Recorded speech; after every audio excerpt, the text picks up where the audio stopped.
Thank you very much, especially to Father Jojo, who is providing us his time, efforts, despite the busy schedules today. And as we all know, and also the information has been disseminated to all of you about the learning encounters and the topics today about Ignatian's meditations and interbeingness. So I'm sure Father Jojo will make things will clear about the meditations, why we are going to meditate, and what are its essence, importance, implications, and how does that really help in exploring self, and thus also in harnessing social transformations, but one step at a time. And so once again, welcome to you all the fellows, and also um, immense gratitude to Father Jojo and to Dr. Nat, who is arranging all this. So without any delays, we would like to proceed. Do you have anything to share, Dr. Nat, or I can just give it to? Yeah, as usual, the normal things which I keep repeating, that we are looking at different methods, different approaches to this inner self of ours, and there are many things that humanity has created in different areas, different contexts.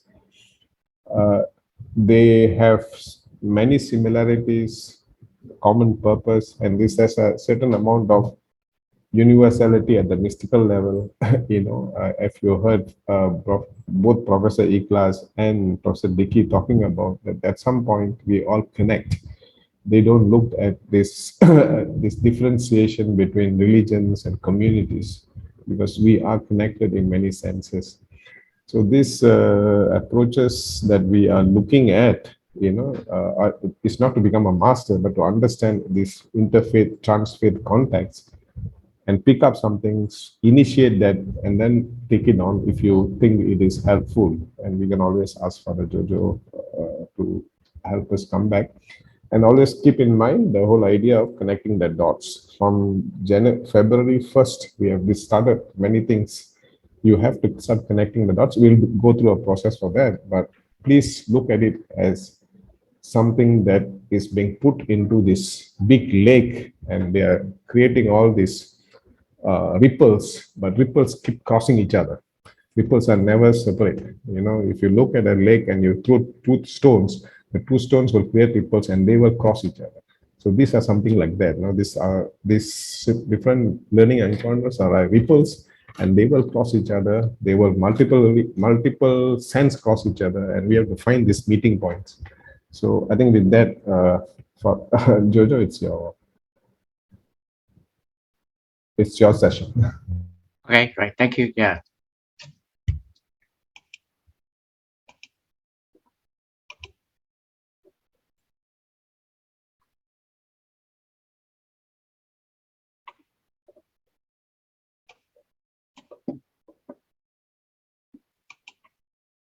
I'll try and put it on. Is that clear at your end? All right. Yes, Father. This is clear. Father. Yeah. It might be good to also share with me at the start, because in Ignatian meditation that I've been at it for the last 4 decades. So I started at what we call novitiate, in Australia. Yeah, I started there, and then after that, I continue here in Manila, and then in graduate studies, I continue as well. But what is interesting is in these 4 decades, I've gone to a tribal master in Sabah, belonging to the tribe of Murut. Murut means forest people. Howkin, what state are you from in Malaysia? Selangor. Yeah. Selangor? Okay, Aaron also Selangor. KL, yeah. Selangor. All right, yeah. So in the context of the Philippines, it would be the Lumad, or the Cordillera Mountains tribal people. So in between, I've learned how to meditate in the forest, for instance, or near the stream. that's in the equatorial forest of Sabah, which is actually bordering between Sabah, East Malaysia on the Borneo Island, and Kalimantan. No? And then after that, I also attended another school, which is basically Taoist in Johor Bahru. The Taoist, and the master himself is Master Li, Li Sifu, or Master Li. What's interesting is that, there is a phrase in Hakka, because my dialect is Hakka. So the phrase is Paisin. Paisin means you Pai is to worship God, to worship the divine. So that is very interesting for me, because growing up, in my own family, the Fung family, there is this, Taoist practice and Christian practice. So I grew up with that. But that's a very interesting school that teach me also meditation in terms of in front of the altar, the ancestral altar. And then you actually sit on the floor, and then I have a disciple brother, Siti, we call it, that means disciple brother, to do the meditation together. It is burning 3 incense, so once it's finished, the meditation is over. The last school I had was with the Claration priest, here in East Asian Pastoral Institute. So his method is, we do the session at 10 o'clock at night, and then we do it in dim light, usually. Usually it's a candle light. So we do the meditation, and then he emphasized a lot on visualization. So in the dark, your whole being is in the light. You are within yourself. While outside it is darkness. We are sitting at 10 o'clock at night in darkness, but your whole being is in the light, and you dwell within your being. So the Taoist meditation also dwell within your being, yourself, dwell within yourself.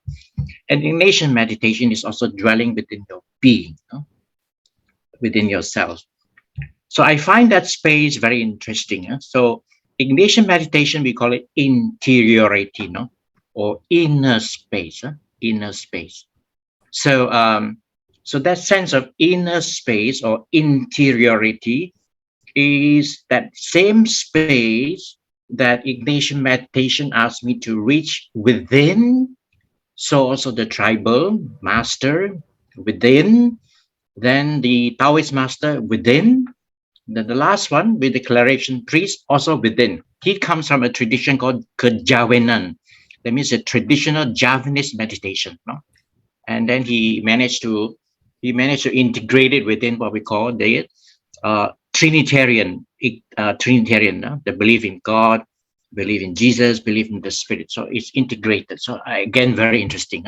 But the one thing that is there is the beingness that is within oneself, is an inner space. So that one is in touch with one's inner being. Unless that is the basic experience in one's interiority, within oneself, it's very hard to connect, with nature. The tribal master taught me it's very difficult to connect with what we call the spirit beings that the Taoist master was teaching me about. And finally, with the Javanese tradition, it's very hard to connect also with spirit beings. So it's very interesting that we're talking about the inner space, which is one's own space or one's interiority, which is true. But at the same time, within that interiority, it is there that one come into an interbeing connection with nature. Because I was seated meditating near a stream, near a cave.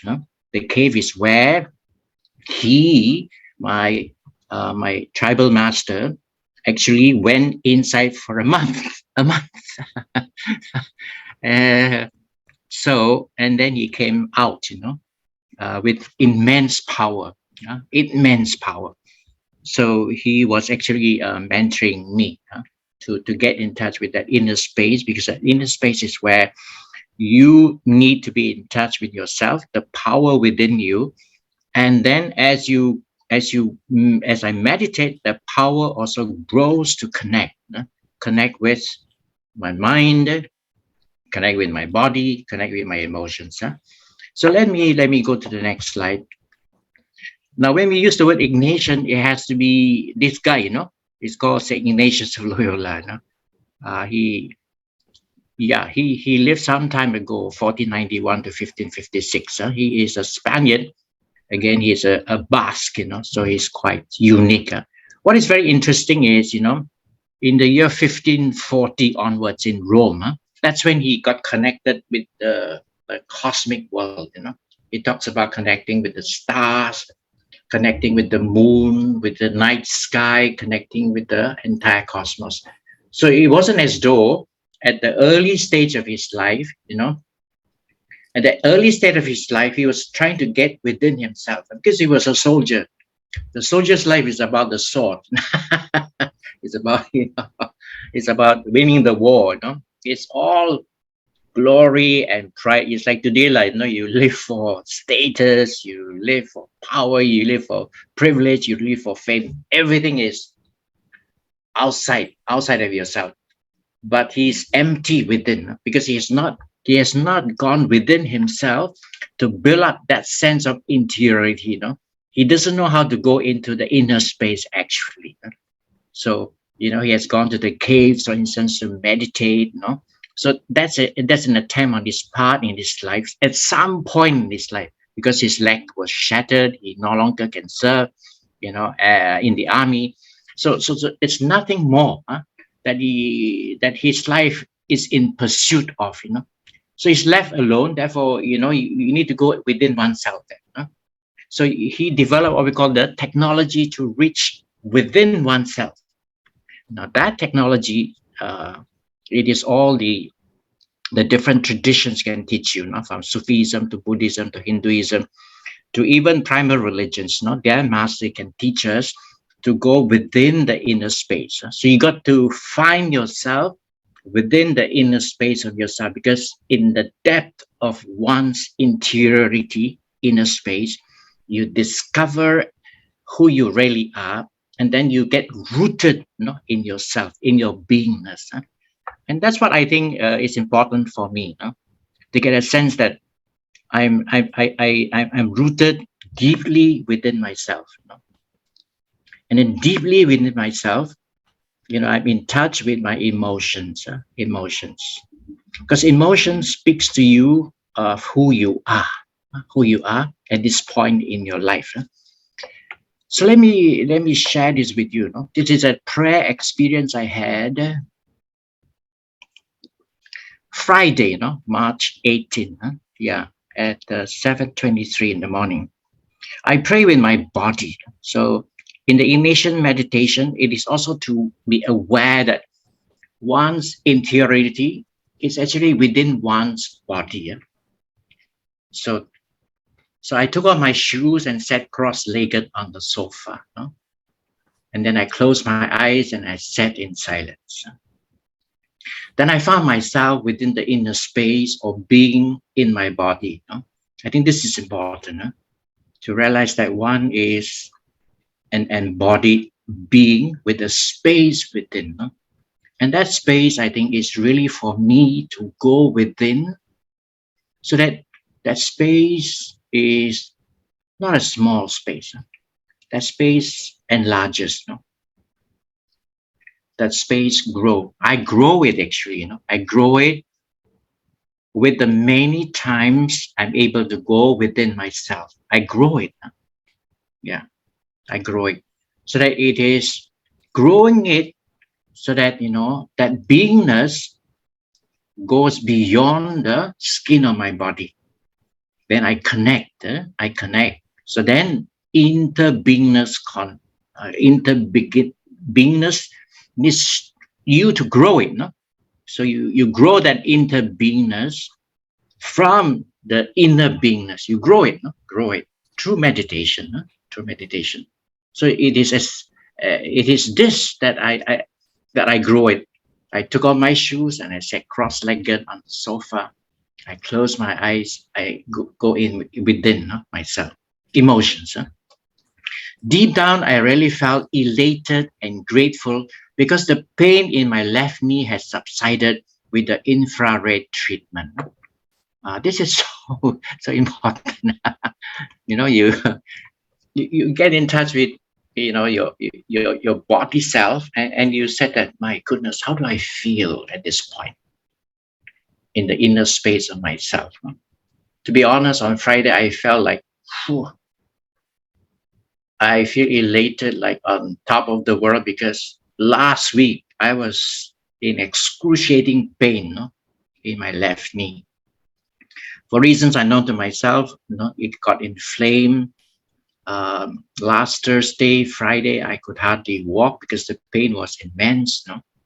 But a week later, in this inner space, I felt elated. I felt grateful. Because, if your body is not well, it is very hard to go into this inner space because you're focused on the pain. But just Friday, just 2 days ago, this feelings really feel my inner beingness, the sense of elation, the sense of gratitude.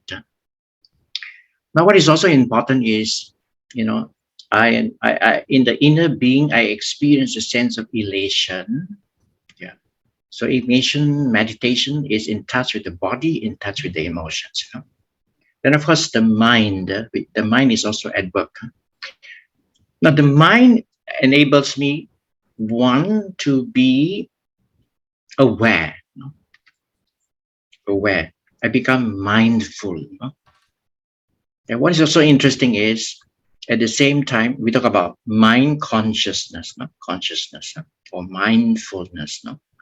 But at the same time, the mind, or the rational being that I am now within the inner space, also plays that imagery. What is the imagery? Actually, I was seated in front of the Loyola Memorial Park. It's a nice word to say that it's a cemetery.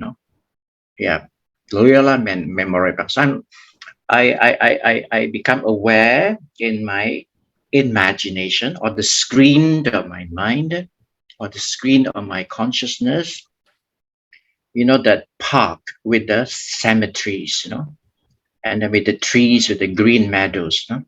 I become aware also of the distant range, mountain range. The mountain range is called Sierra Madre. So I become aware that. I also become aware of the sky and the clouds.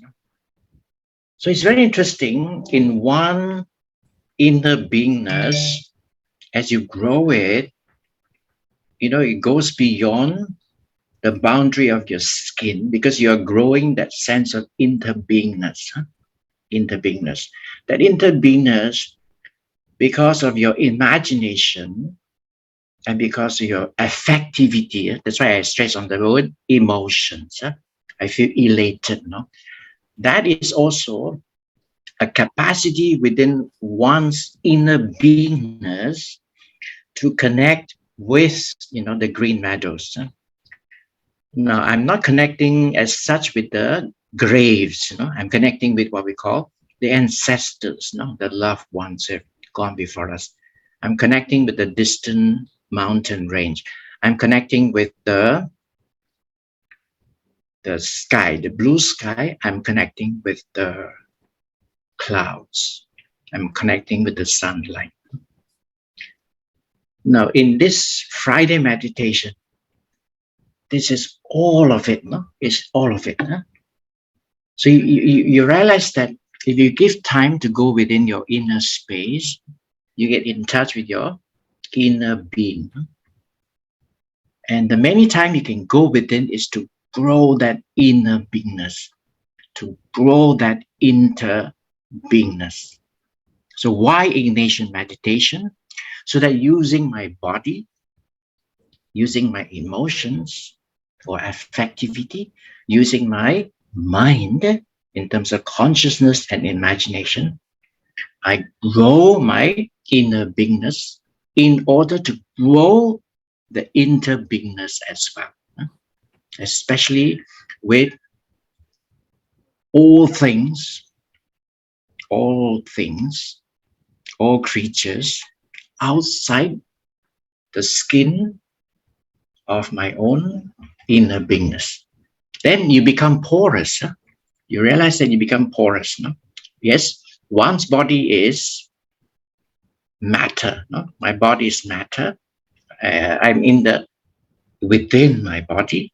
The beingness, the inner beingness is within my body. But there is a sense of being porous, huh? Because inner beingness and interbeingness, actually, they grow one into the other. Huh? One into the other.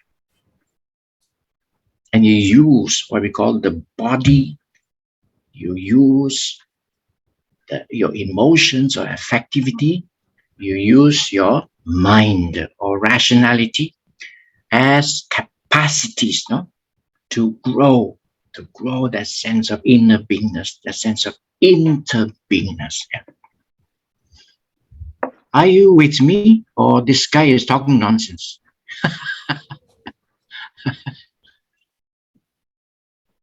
Are you there? Yeah, we are all here. Yes, we are. We are all here. We are all here. Yeah. We are traveling. We are traveling with you. Yeah. So this is my practice of March 18th. You want me to share some more? There's another 2 more I like to share. Yeah. Okay. Can I ask a question, Father? I'm just wondering, in terms of what you've shared about the master being powerful, how is this power? Is it does he connect like automatically with anyone? How is this power? The one that meditated in the cave for a month. Oh yeah. His power is first realization of his power was, he came out of the cave, after a month. He thought he was inside for a week, but the family said, no, you were lost for a month. When he came out, they were building the long house. So if you come to his village, which is about 5 kilometers to the border, Kalimantan border. So he's building his long house. So under the long house, you got this wood, right, to support the long house. Now he realized his power because you got to hit in Malay we call the tiang, the pole, into position.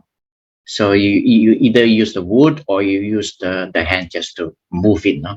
So when he used his hand to move the pole into the position, the tiang, the pole was powerized. It shattered into pieces.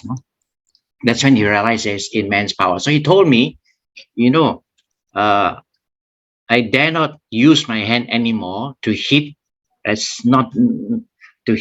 anything wooden, but also to touch my wife and to touch my children, because the power goes out of him. So he was afraid.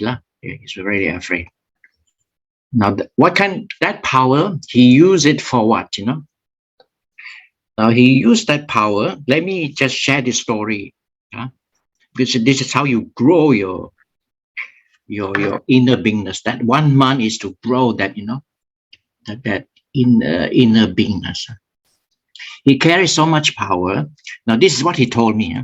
He climbed. In Malaysia, we call there's a fruit tree called tarap, marang. In Philippines, you call marang, In Davao, you call marang, He climbed because he was a border scout, He climbed it. And then he climbed it as a border scout in order to do surveillance, to look across the tree, from the top of the tree, where the enemies are. The enemies are the Indonesian soldiers. The Indonesian soldiers in a period in Malaysian history or East Malaysian history called confrontation between the Indonesian soldiers. On the side of Sabah, he acted as a border scout for the British soldiers. The British soldiers are mainly Gurkha soldiers from Nepal. From Nepal. Now, what's the power that he was telling me about? He said that when I was up there, they shot at me. Now, because my power is so strong, that the power of the power within his body is so strong that the bullet, instead of firing directly at him, it flies across him, or around him. No? Then he said that the machine gun shot all the branches of the marang tree, and he was able to slide down. And after that, he told his fellow border scout, and especially the soldiers, you fall in line with me. You fall in line with me. As long you are behind me, my power can cover you. That's the power that he shared. So I want to tell you that you can grow that power through meditation. Of course, he meditated for a month in the cave. The second source of his power is, he was in touch with the water spirit. The water spirit actually infuse within his body this power. Yes.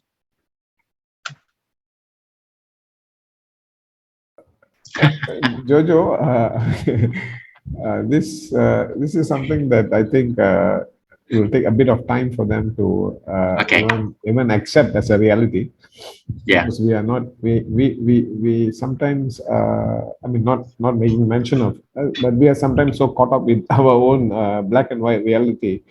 And we have been described ages from our school days to university days, about this external world, that there are no other world than that, the spirit world, the world of different kinds of powers or realities of powers. We have been talk about one particular power, some social power, cultural power. But that, I think, it becomes difficult for some to understand that the complexity of powers. So I think the only way you can do is to describe it and then move on into areas that These are for you it might be just a stories, but for me it is an encounter with the person who actually exercise, who has that power. In other words, it is reasonable to believe that, like what Dr. Nath said, there's a complexity of powers that you in the digital technological world find it hard to connect with, because you believe in the power of electricity, for instance. You believe in the power of, you go into this 3D or 5D, that there is that kind of power, that because you tangibly experience it.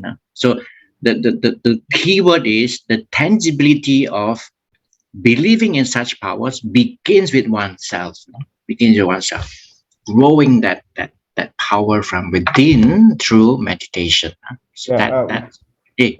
Can I add something, that even those who are faithful to their whatever belief they have, if they look back at their teachers, you look back at Christ, look back at Buddha, and if you read their life, there are instances which are cited, which are shared,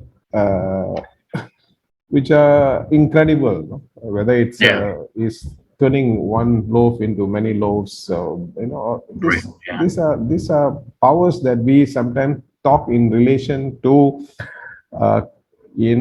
stories about our the faith we are following, or the persons who founded the faith. But little realizing that there's a sense of power behind these people that we are unable to make sense, so we do not include that in our conscious understanding or processing, or even engaging it. So we take what we want to take about Christ, but not about that realities that surround him, that are beyond our understanding, with present kind of knowledge that we build around him or around us about the world out there. I think that's the same thing with Buddha. Buddha has done miracles. Yeah. Sure. Sorry. So I just want. So I'll come to this later on with some kind of basics, because I think you need to understand this before I guide you into an Ignatian meditation using the body, emotions, and intellect. Now, in this slide, I want to emphasize this imagination. For Ignatius of Loyola, this is quite key. Key. Imagination is a manner of mindful visualization that bring before the screen of your mind all the images your eyes have seen and captured, no? And it's presented and present them before you. No? When you go into meditation, imagination is this capacity within your body to present all the visuals captured as as images before the screen of your mind. And Ignatius used the word called contemplation. No? So contemplation, you actually contemplating, meaning to say you actually connecting, appreciating what's there before you through imagination. So yes, it is the mind connecting, it is the emotions connecting, but actually the body is connected with the realities around you. So in other words, in meditation, especially in contemplation, where you use the power of imagination, all the created realities around you, be it the tree, be it the green meadow, be it the cemetery or the graves, be it the mountain range, all this are presented before you on the screen of your imagination. But they're out there. They're out there. But contemplation is when they are presented right before you, you really appreciate and value all of this. In the Christian language, you appreciate them as God's gift. You appreciate as gifts of God, and they're connected to you. And in meditation, they're connected as presented through the power of imagination. Now, there's another stage of imagination where you not only see all these images on the screen of your imagination, but you also find yourself taking part in that scene. In that scene, you can actually see yourself before yourself on the screen. You can see yourself in that screen as an actress and an actor in that movie, in that scene. Yeah. So that is something that I like to inform you as contemplation. And then I would like to share with you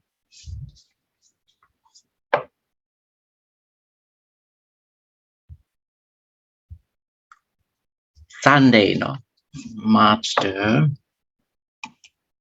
actually it's not, just 1 minute. I'd like to correct it first. Then I will show it to you. Today is 20th, right? Am I right? Yes, Father. Okay. All right. So I'm going to share this with you because it's today's. So Sunday, March 20th at 9:10. I was seated cross-legged on the sofa and enjoy a bird's eye visualization of Moses at the burning bush. Moses at the burning bush. So in other words, yes, my body is here, seated on the sofa, cross-legged. But in meditation, one can move out of one's inner space that is within one's body. And because of the power of imagination, you can assume a different position. So I find myself not where I am seated, cross-legged, but I'm actually up there. Up there. And I was looking at the scene of Moses at the burning bush. No? So it's a very different view. So contemplatively, you know, this scene is play out. No? The scene is play out on the screen of my imagination. Then I realized, my golly, no? This scene about the burning bush in the wilderness is actually a scene of nature. How is it that, no? In all the meditation that I do, without taking what we call a bird's eye view, you know, without that kind of distancing, no? Distancing from the actual scene, and yet I could see the entire scene right there below me of this Moses approaching the burning bush. No? I said, now I realize, no, the approaching, the experience of the burning bush is actually in nature. In nature, no? In the wilderness. So immediately I could connect with that barren desert, but there's a burning bush. No? The next thing is, you know, I find myself there. It's not just Moses, you know, who is there. Now I find myself there at the burning bush, you know. And I look at the burning bush, I could hear that phrase, you know, I am who I am. You know? When I heard that, then I asked myself, when was the last time I had my burning bush experience? No? The last I can recall vividly to my mind is when I was in Cameron Highland. No? See, Cameron Highland is the state of Pahang in Peninsular Malaysia, or we call it West Malaysia. No? Now there in that mountain, I asked to go into the Samai village, or the Temia. Now in that village, when we walked from the edge of the Bo tea plantation, no? That was owned by the Saim Dabi in those days. Right? So I walked from the edge of the tea plantation into the forest. No? Now, with the Samai Asli, that means these are the tribal people, no? So they walked me. This is what we call a black area, no? That means, you see, the communist insurgents are still very active. Huh? It's very black area. And the Malaysian army, the commandos are also very active there. No? So oftentimes there are clashes. No? Now this Orang Asli, Temia, or this tribal leader who was leading me, he said this to me. No? He said, if we die, we will die together. Because he said that we might be caught in the crossfire between the commandos and the communist insurgents. No? If we are caught in that crossfire, he said that, well, we'll die together. If we live together. No? Yeah. So I find it I was deeply moved that there's someone who is bringing me into the village, the tribal village, is willing to sacrifice his life for me. And I asked myself that question, no? How willing, no, am I to sacrifice my life for them? No? That's what it really turned me around.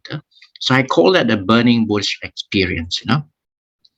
That was so powerful that, you know, it shaped the entire orientation of my life in terms of what we call a preferential option for the poor. No? So I recall that, and I said, no, I at the burning bush, I said, yeah, I had that burning bush experience in the deep jungle of Pahang. So I was very grateful, no. And recently, because I've had my 8-day retreat from December 31 to January the 8th, no, here in Loyola House of Studies, Manila, is also a very powerful experience. You know? So what I'm trying to say is, you know, in contemplation, because I grow that inner beingness is not just within one's body. You know? One can transpose oneself, no, to a state where you can look down at the very scene called the burning bush. And with the power of imagination, you can actually visualize it. No? But more than that, you can take part in what you visualize. And you can really have a interbeingness kind of experience where I interact, with the burning bush. And in the Christian language, you interact with that God who is actually speaking to me through that very contemplative experience. So you see that the inner beingness, if we use the power of imagination, it also leads you to an interbeingness experience with nature, nature, right there, that burning bush.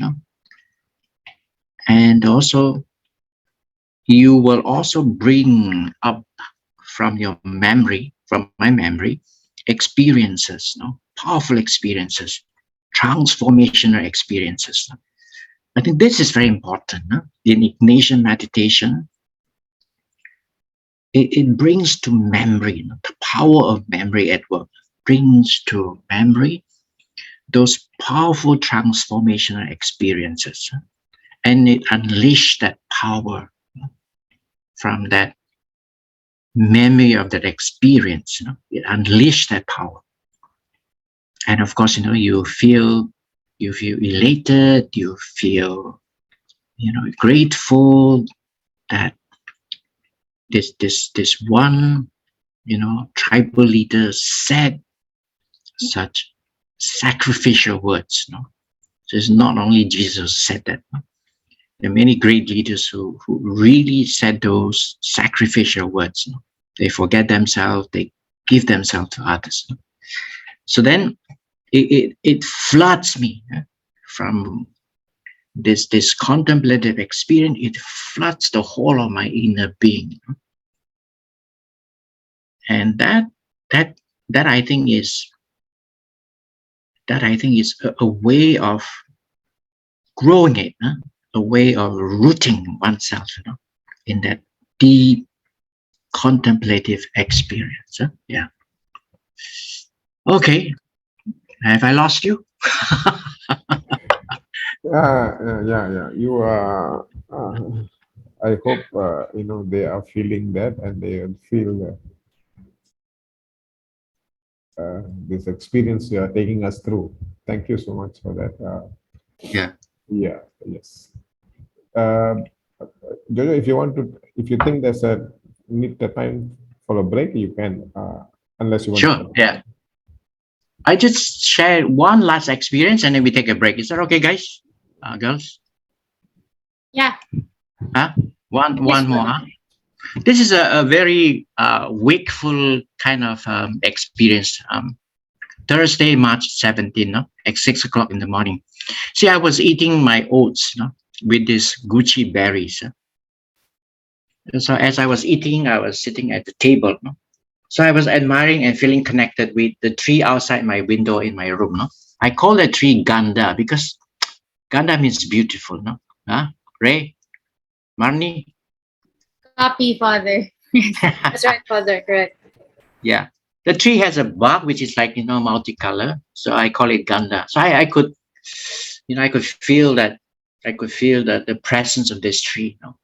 Then I could connect with the beautiful sunrise with the multicolored clouds above the mountain range. Then I could connect with the cosmos. But what is important that I want to emphasize is, you are in that state. Your eyes are open, but you realize that there is an experience going on, of being connected. And I feel that the energy is flowing through my body, flowing in and out. It's like you feel that the whole cosmos is a field of energy, and it's flowing in and out.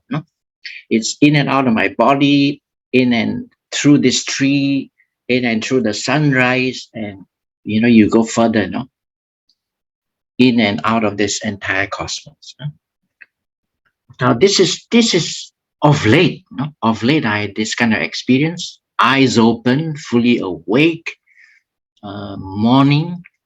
I had it for about 2 weeks, I think. In other words, you see, what I'm trying to share with you is what you do within yourself consciously, but you have to do it. You have to do it daily. Daily. What you do consciously, when you are fully awake, somehow, the inner beingness connects to the interbeingness in terms of this flow of energies in and out, in and through your own body, to the trees, to the sunrise, to the entire cosmos. Yeah. So that is an experience that I registered March 17, but prior to that, for I think several mornings already, 2 weeks running, I'm experiencing this. So interbeingness is not just confined to this planet Earth, but the flow energy is cosmic. It's cosmic. Yeah. So it's very interesting. This guy called Ignatius of Loyola, staying in Rome, outside on the balconies of his, he looked up the sky. He could connect like that. Now I understood how he connect, because I wonder how he connect. But now I know how to connect, because after years, when you grow that inner beingness through interbeingness, it gradually becomes cosmic. And so this is like 2 weeks running. I've been experiencing like that, so I just share this with you.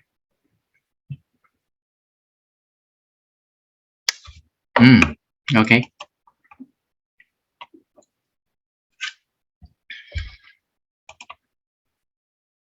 I think we need to take a break. yeah. We need to take a break from ourselves. Thank you so much. And I just want you to think some of and Father Jojo has been very central to this whole project, this whole effort. Please keep in mind the need for the daily diary keeping, the need for you to be in touch with yourself. Of course, we have included the question part. Just keep in mind all those things which we were, the course that, this learning journey has been asking you to be involved as you grow this greater inner self and this connection. Father just described, Jojo just described this connection with your inner self, having grown so much that it connect me, and you see the world, you see your experience, the way you will interact, the world you will intervene very, very differently. So please just keep that in mind. Let's take a break for 5 minutes. Is 5 minutes okay? It's 9:50. Can we get back at 9:55? Is it okay? Okay, just take a break, absorb. Don't try to do too much of processing. You cannot. And it's so nice that Father had shared with us exactly from, like it's a diary. That's exactly, I hope you will share later on. Because I keep this helps me also to write it up, because then I'll transpose it to my diary, because I keep that diary every day.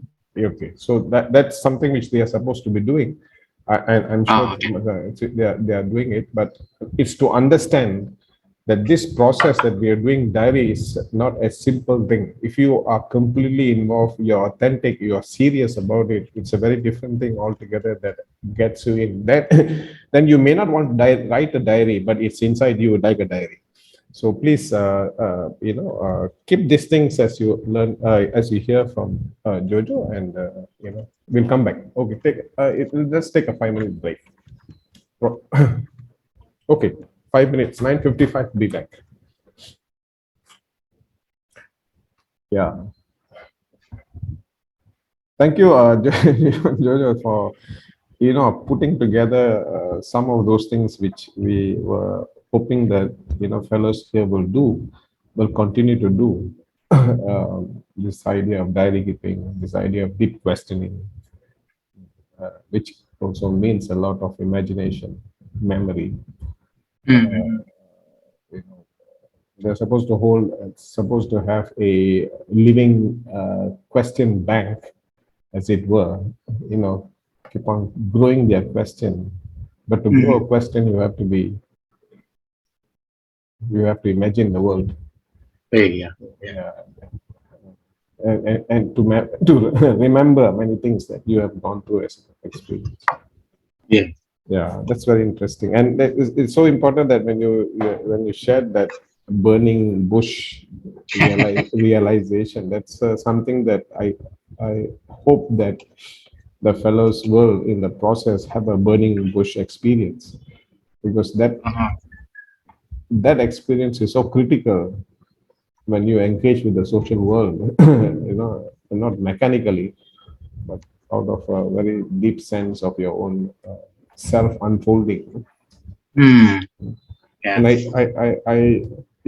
this whole idea of energy, this whole idea of power, people misunderstand power, or when we talk about this kind of power, I think people misunderstand it as, oh, that's exotic power. Ordinary people cannot do it. Those kind of thoughts come from, and also, and we talk about power, it's always about political power, about social power, things like that. Mm. But Yeah. how do you see this in your own, when you grow your inner self, how that is so important in engaging with this social political landscape, and how that inner power unfolds in this environment.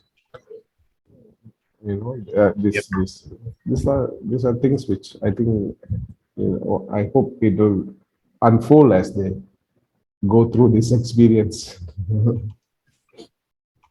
Yeah, but thank you so much. I think you did manage to tie a few things, which I was hoping. That we are not guiding or telling people what to present, or we are not looking at the details of any lectures or learning encounters completely. We are Mm. also working with how people come across and share.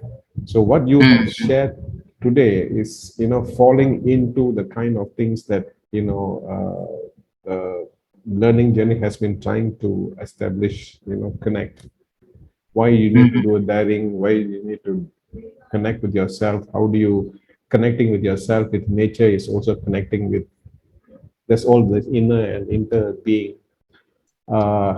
And I think, those connections are what I think they have to establish within themselves. We keep saying that, Right. we are just creating a field, but the paths, they have to find the paths. We can't find the path for them. If they don't want to find a path, it's really their call. But we can create the field. What you have created is a field. Now they have to sit down and look at that possibilities. Of creating so many paths in that field. Hey. Powerful. Yeah, yeah, yeah, yeah. Let's. I'm so sorry that one of our fellows has not joined us. But it's recorded, so Yeah, yeah, I hope the so. person can. Because some no, it's also a kind of situation when you every learning encounter offers a life. It's not a lecture.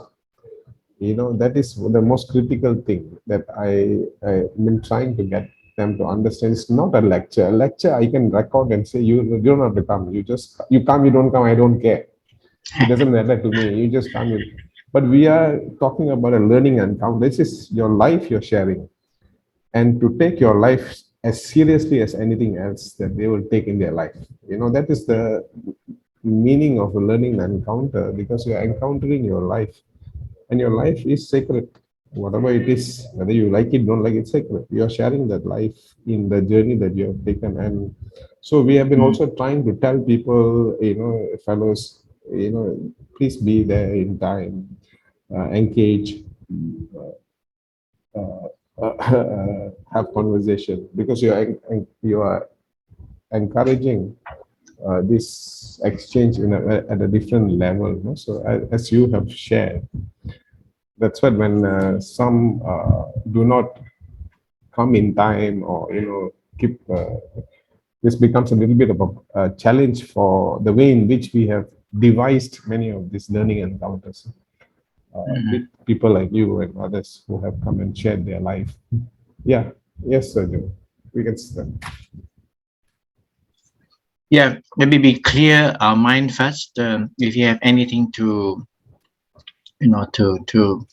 ask, we clear that, and then I'm prepared to do a session. No? After that, yeah, I will ask you to share your experience, and then I'll comment on it. No? And that will, then we can call it a day. No? I'll call it a morning. Yeah. Yeah. Oh. So anyone who wants to comment and ask the questions, please do so. If so, just clear it first, and then we will go into the actual exercise. Huh? Yeah. Father Jojo, this is Marnie. Yes, Marnie. Yeah, good morning. Hello, Father. Good morning. I also do practice Ignatian contemplation, and one of my formators told me to, when getting into contemplation, that you shouldn't rationalize too much when you're imagining. I would like to ask some tips from you, since I am sure as a Jesuit you've done a lot of contemplation already, and I have this tendency to rationalize, especially when I imagine scenes with Jesus Christ, perhaps in the gospel. I tend also to rationalize and bring in my own thoughts. So how would that go, or what some tips or tips on how to be as free as possible in terms of imagination? Yeah, thank you, Father. Yeah. So I think the best imagery I can give you is, if you go into a scene where Jesus is present, then you will eventually go into the scene yourself, and then let him lead you, rather than your mind lead you. Huh? So let him lead you. In other words, if you're a dance partner, your principal dancer will lead you. No, if you watch the ice skating, the principal dancer lead the other partner. So you have to allow him to lead you. Huh? So not the mind to lead you. No. So you got to listen much more deeply. That's why the inner space, the inner being, this is so important, because there you become sensitive. Sensitive to what he is saying. Like, for instance, the burning bush enables me to listen. To listen. The first thing I heard is, I am who I am. So I don't rationalize it and say, oh, what does that mean? In my Old Testament lesson, what did I learn about that? So those are not important anymore. But there was a much more gentle voice saying that, do you recall your own burning bush experience? So you got to listen that attentively.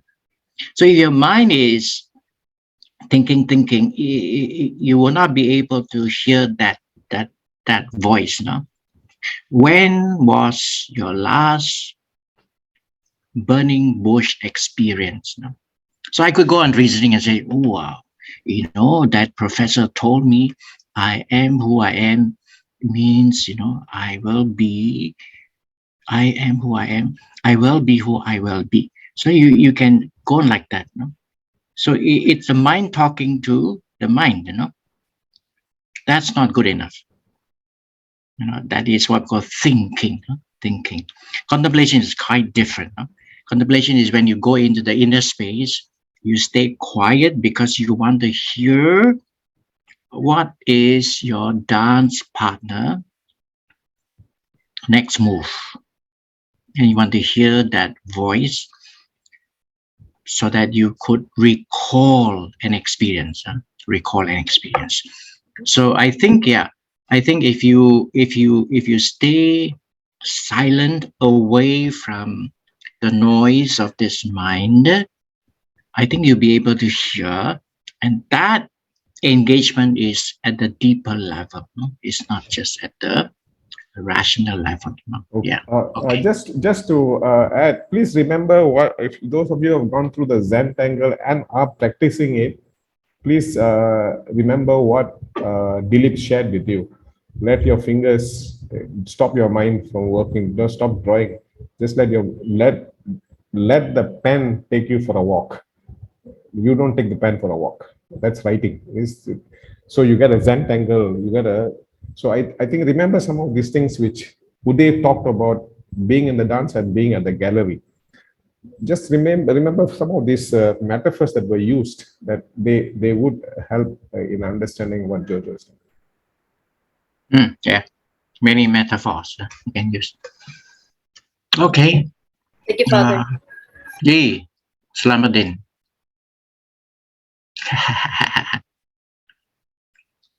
Ray also commented that that the burning bush is the gospel of today. Yeah, tama yun. That's true. Yes, Father, na-share ko rin po because they might not, I mean some, right?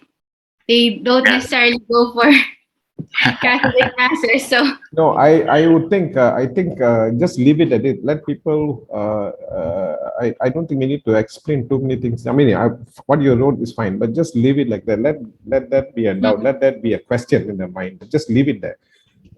Let's not get into an explanation, things like that. One liner is fine. Otherwise, just leave it there. Thank you. Home is here. Home is from Thailand. I'm from Myanmar. Myanmar. Ah, okay. Home, welcome. Yeah. Okay. And then Sandra, Mexico is here. Home, is there anything I can help you? Or I can. We were all lost. A week's vipassana, so she may have something to share. The deep silence she went through for last 10 days. Okay. Tom, you want to share something? Yes, I get lots of you, but a few things are very connected with my experience in vipassana. Vipassana, yeah. Especially like really drilling the inner self, because like looking the body sensation top to down, and in the inner level there are so many things to explore. And then also the matter of like don't like just observe, just observe, don't create the meanings. And this is like very much connect with the practice that I have been going, because like sometimes I feel like the sensation, like vibrations in the body, and that's come in a different form and different image, but without relating that one to some particular thing that's stored in the head or in the memory, just being with it and just observe with it. And so this one is really connected with this experience. Yeah. Yeah. And in terms of that, Father mentions that like when you enlarge the space and you are enlarged accordingly, you know, so this one also some experience are very much related to it, because like when I'm not mindful, I feel that my body is small, or maybe in some space I feel that I'm very limited. But when I'm like very deeply into myself, into observing my body and really being with the changes in the body, I feel that I have a lot of power and I'm so related, and I don't have the boundary with myself to the environments. So this is the things that related. Yeah, I have asked them, I didn't take them through a process. I just wanted them to find it for themselves about this embodied self, the physical body to the embodied self. And then embodied self in the context of many embodied selves, this whole idea of interbeing is something that they have to experience. So I think Vipassana, Om is also going through this process. This embodied self, embodiment, this whole process is such an important thing in the process of both inner beingness and interbeingness. So, and then moving out. Yeah. So those things have been given to them, but now they're probably finding the pieces here. All right. Yeah. Good. Excellent. Thank you.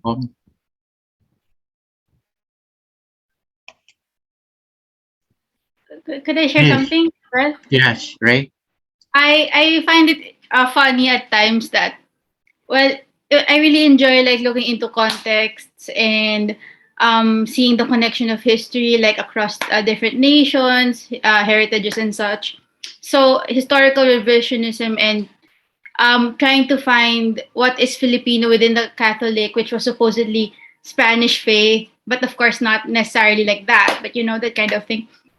So anyway, when a spiritual director was processing us, so fellow Catholics along with our Muslim friends who were about to be who were about to uh, who were about to what do you call that who were about to be immersed within the communities of the within underprivileged Muslim communities in Mindanao. They asked us imaginative contemplation. So basically, I was imagining Christ.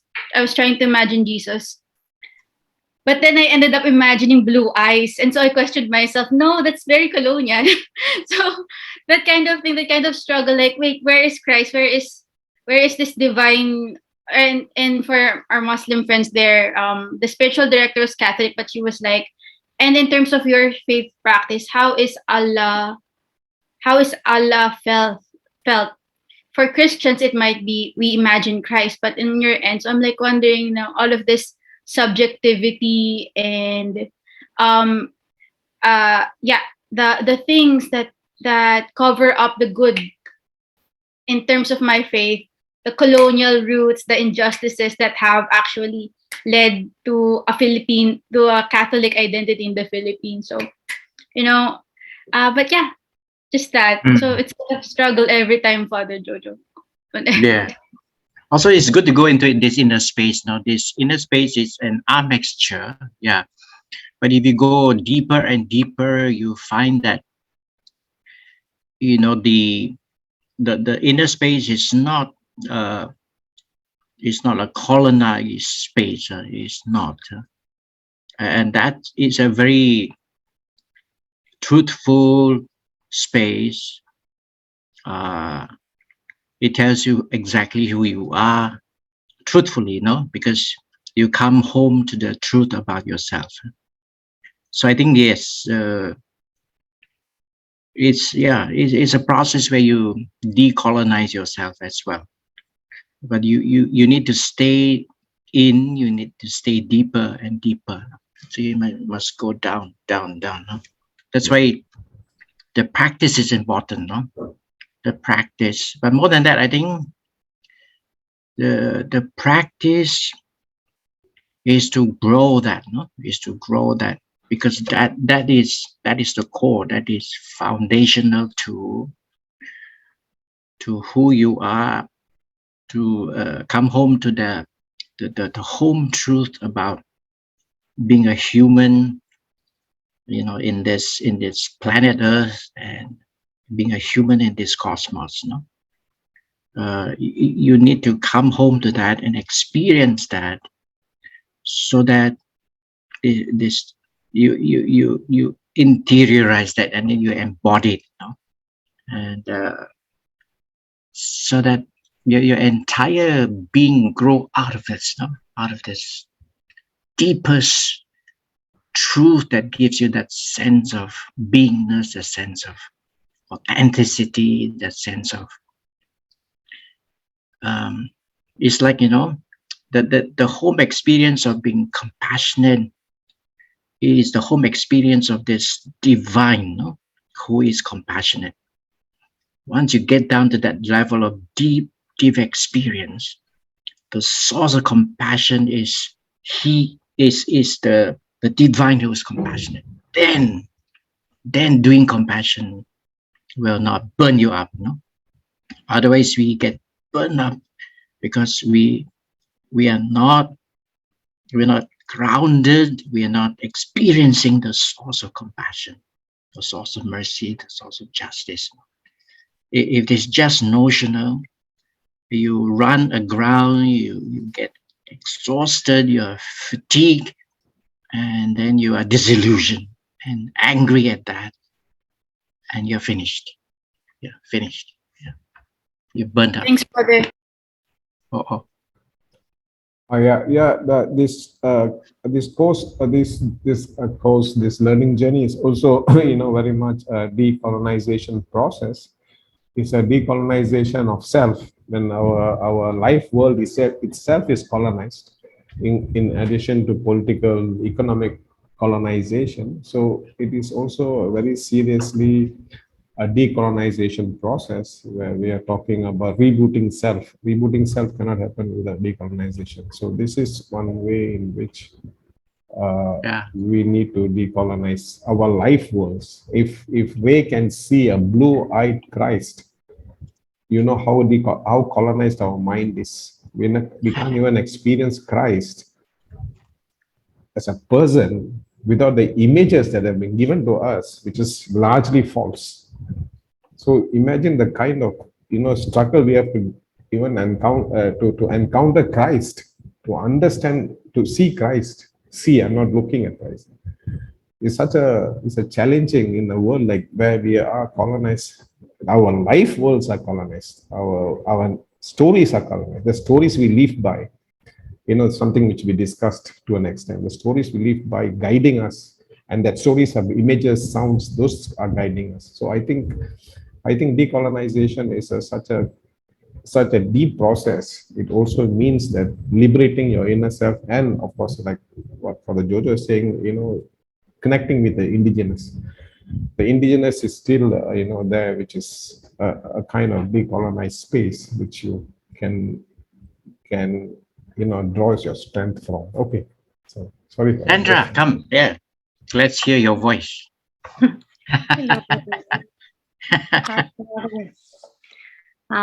So I've also been practicing Ignatian spirituality, and there's a question that I think could help me and us all. There's this saying, I don't know if it's from the Jesuit Karl Rahner. Yes. He said, like, he says, when I don't want to make silence, it's not God who I am afraid of, it's me who I am afraid of. So how, like in your experience, how could we stop being afraid of ourselves? That doesn't allow us to meditate or to make silence, no? As now, like psychologists say that during this pandemic, people was so afraid of being alone because it's being with yourself and being with your lights and your shadows, and we don't like to see our shadows, no? So how can we stop being afraid of these shadows we carry, or these little things we don't like about ourselves that doesn't allow us to make silence? Yeah. The fact is that, in my last retreat is to say to myself that if I go into my ugly self, I don't go there alone. I don't go alone. And normally what I do is I say, if you are ready, I'm ready. No, I would tell Jesus, no, if you are ready, I'm ready. I always find that he is always waiting for me to say that, okay, I'm ready. Then he will say, I'm ready too. No, then I ask him, take me there. No, so I don't feel alone. See, one of my darkest moments in life is, my mom died at 27 years old when I was 11. No?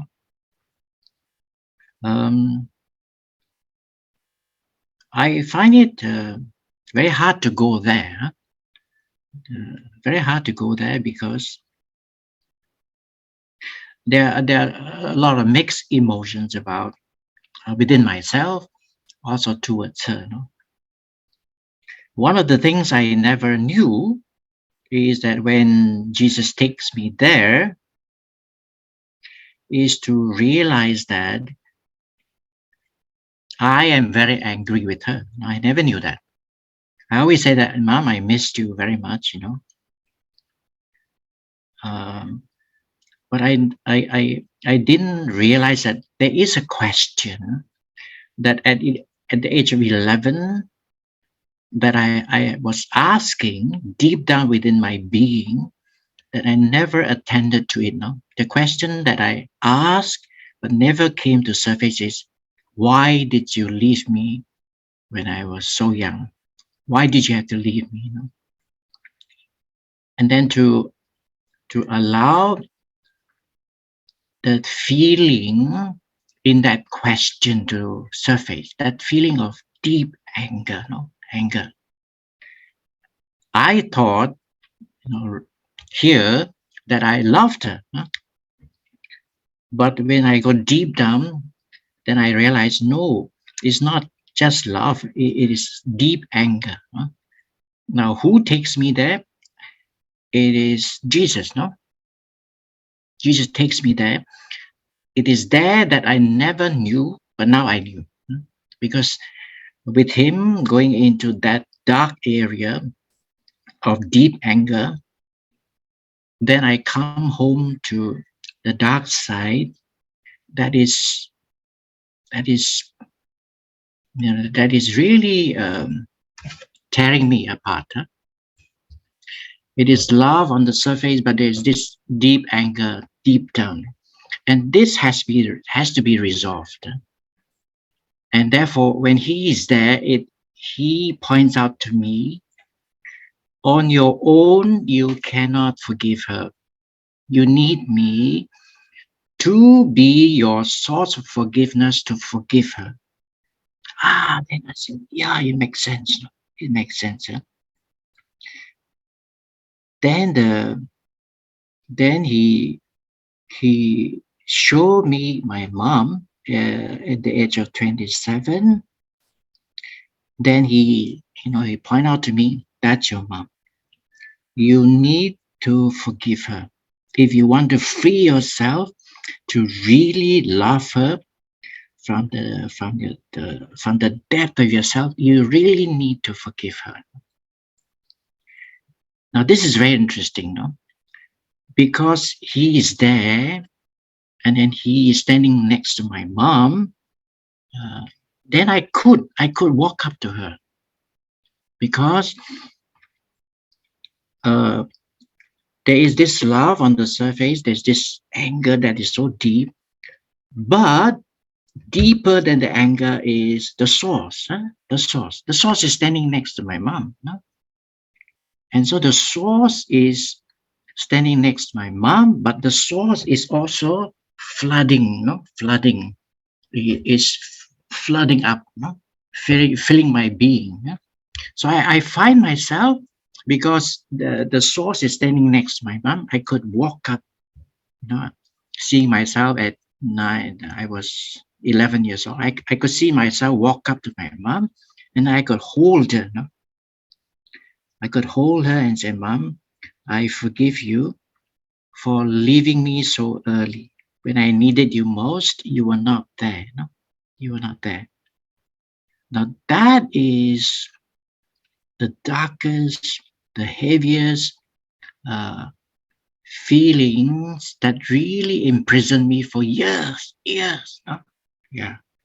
But because he is there, he's a source, he makes it happen, that I could go into that darkness, and I feel the power rising from within, and I could walk up to my mom. Yeah, then that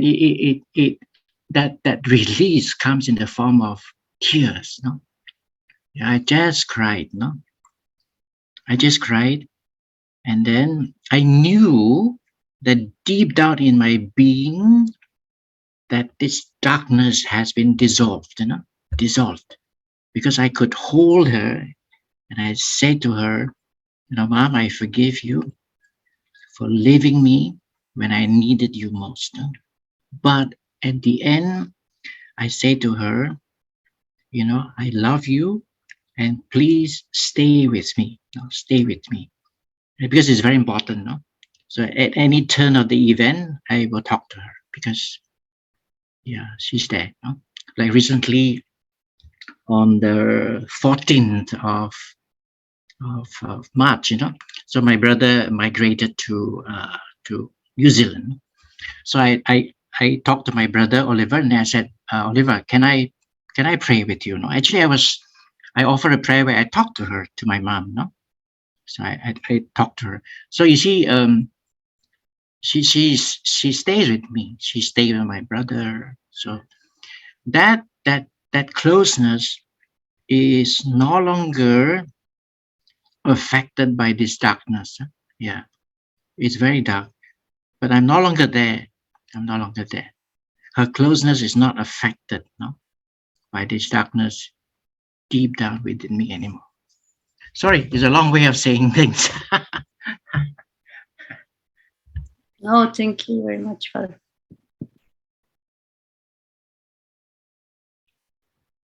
Wonderful sharing, and a way for you to think about your life or your journeys. Anybody else who want to share something?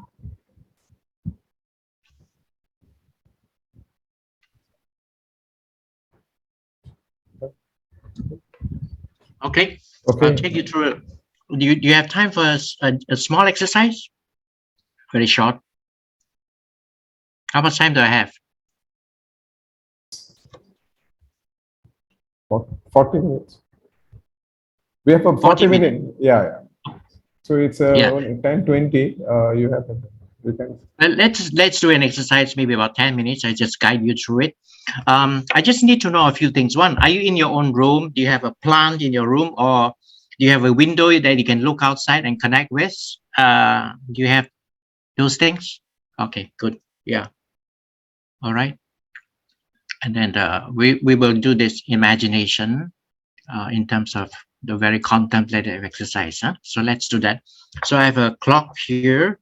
So let's do about 10 minutes. After that, we just share with each other, comment on it. Would that be okay? Yeah, come. Yeah. So if you can kindly sit relaxed. If you're on a chair, you sit back. Yeah, sit back on the chair. If you are in your room, you can take off your shoes and put your feet on the carpet.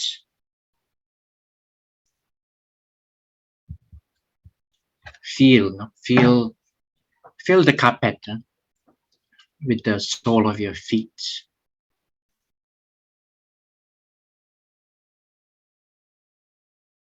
You can rest your arms on your thighs, so that you drop your shoulder as well, so that you really feel a bit more relaxed.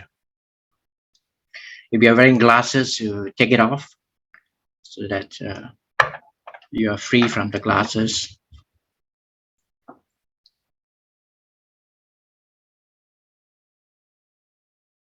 So I want you to feel your body. So your body is the hair on your head.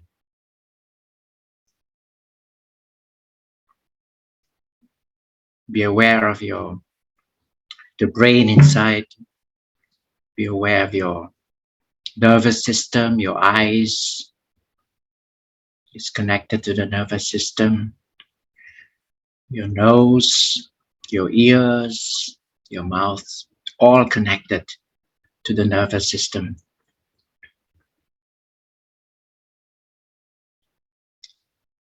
Of course, your neck, then your shoulders and your lungs. Feel the touch of the shirt on the skin of your upper body.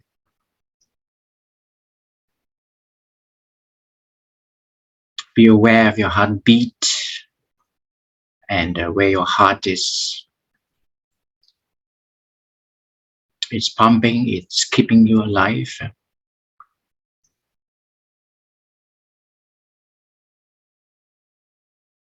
Your lungs are full of oxygen.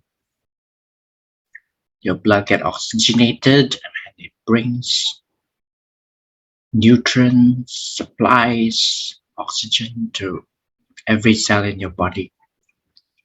Be aware of your internal organs. Name them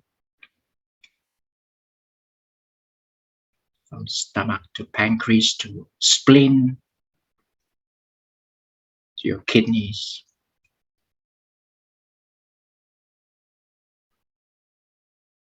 Be aware of the lower part of your body, the clothes touching the skin on your body. Be aware of your hands, your fingers, all the cells that constitute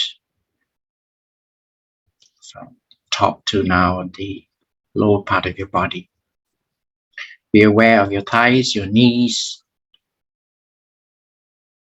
right up to your toes.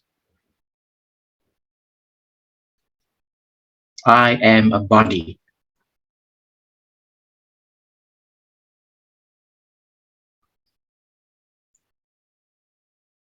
I have feelings, deep emotions. I name at least one or two emotions at this point.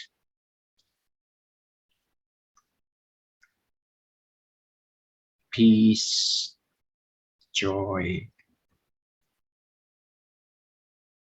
confusion, unease,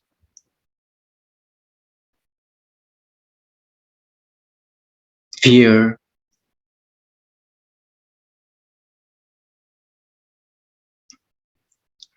I acknowledge them. I say to them, you are who I am now.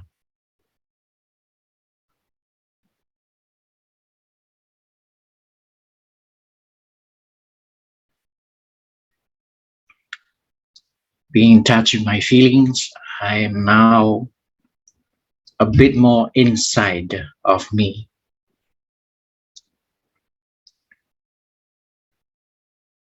So I go deep within myself.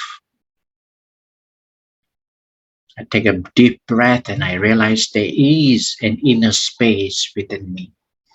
This is where the air is going. It goes to every part of my body. I do have an inner space. I stay with this inner space, aware of my feelings about myself now, feelings of who I am at this point in my life.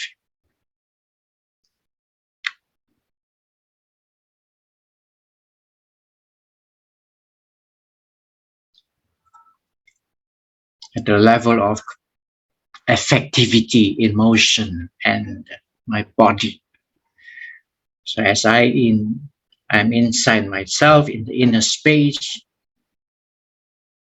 I become aware that yes, my body has a skin, and the skin is that which is the boundary of my inner space.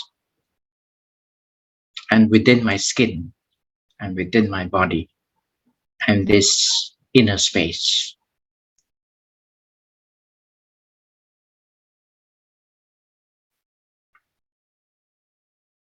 I'm connected to the chair I'm sitting on, the floor that my feet are resting on.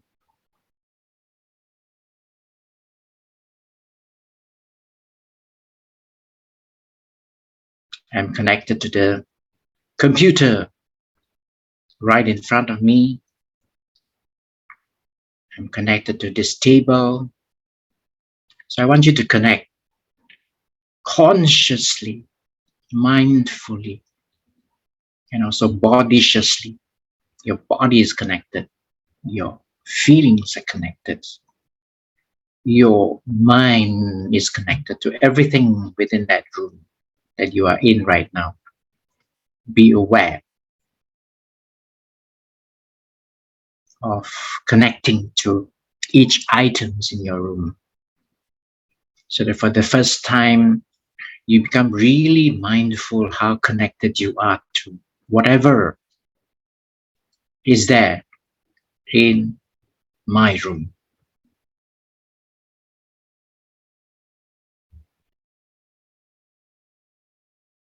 So you realize now that with your imagination, whatever your eyes have captured around your room, you could play them right there on the screen of your imagination.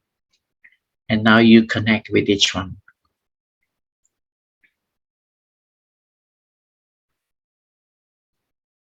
This is already an experience of interbeingness.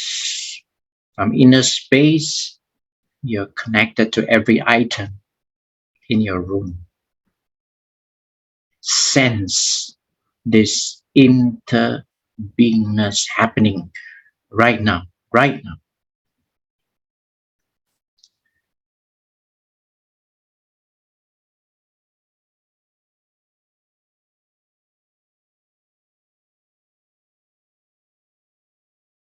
And now I want you to feel that you would like to feel light so that you can rise above yourself, rising upwards, up. I really want you to feel so light as to rise up like a balloon, up. So you're rising and rising. You reach the ceiling of your roof in your room. I want you to rise up beyond the ceiling of your room. And I want you to rise beyond the roof of the house you're staying in. Look at the roof, the color of the roof, the shape of the roof. I want you to rise further up. Look at the compound of your house. Name what you can see on the screen of your imagination. Items in the compound.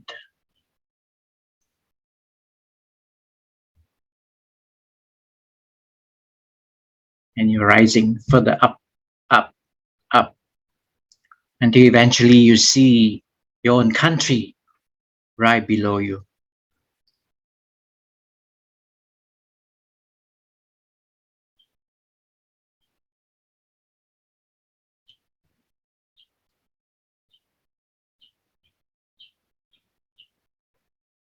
Look at your country from this view atop. Look at your country. Look at the people there, the forests, the rivers, the mountains, the cities, the plantations.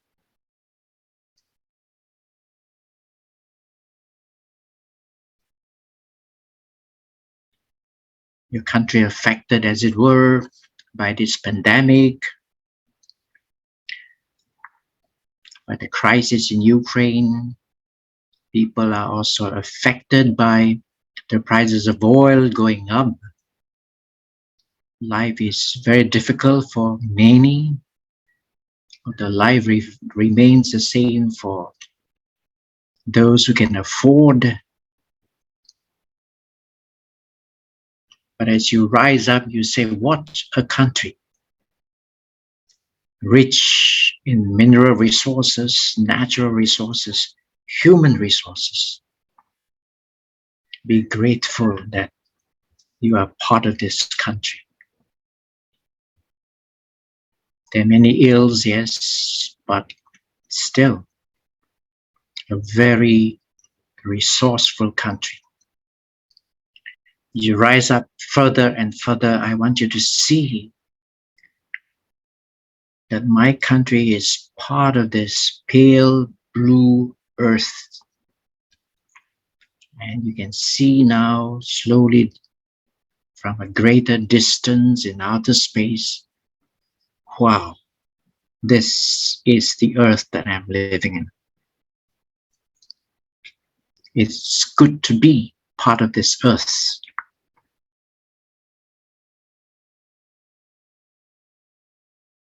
I am actually from this earth. I play a small part to keep this earth alive and sustainable for now and for the future. Above all, this earth is a gift.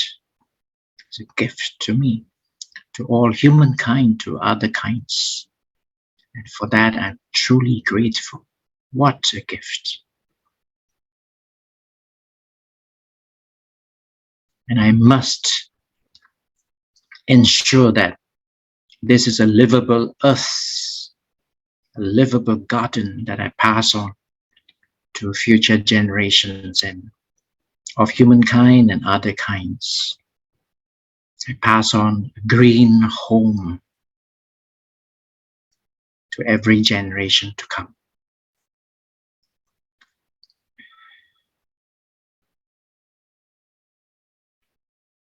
I want you to go further, further up and up. I want you to be able to see in this vast space the stars and the other planets. I want you to realize it's so vast. There's so much life here, and it's still alive.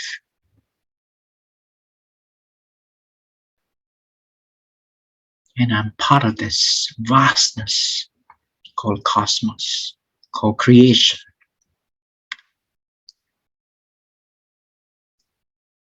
I'm part of this cosmos. The cosmos is part of me. Truly, truly I feel interconnected. My being is interbeingness with all these planets and stars and galaxies and Milky Ways. I'm part of this cosmic interbeingness. It's good to experience this, for in the hustle and bustles of my life, I don't get to experience this. A part in the whole and the whole in the part. It's good to experience this. It's good to feel this way. It's good to see myself this way.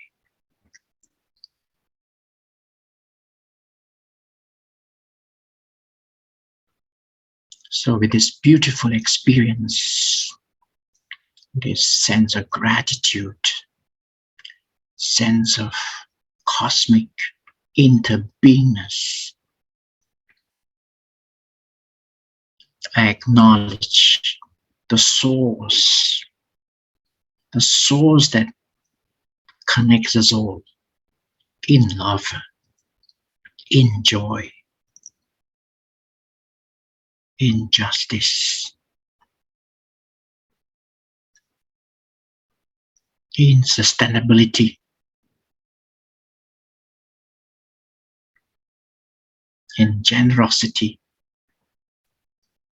in compassion, in dignity. And with this sense, I like to return to my life.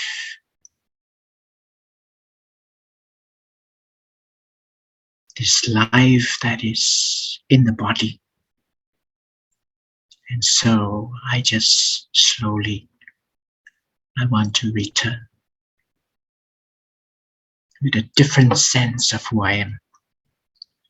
So gradually I descend, I come down.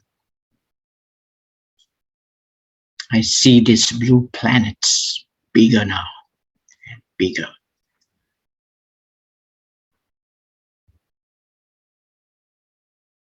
I descend and I see my country. I descend and I see my home, my garden. I see the color, the roof, or my room, gradually, I find myself coming down. I'm aware of the ceiling above my room. So I come down and down into my body.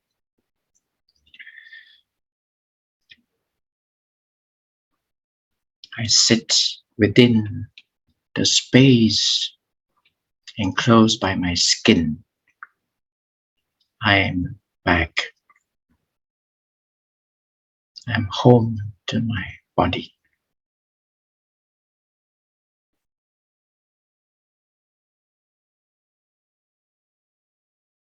So with this, I feel at home in this body, a body that is seated on a chair. I feel my hand, I feel my feet.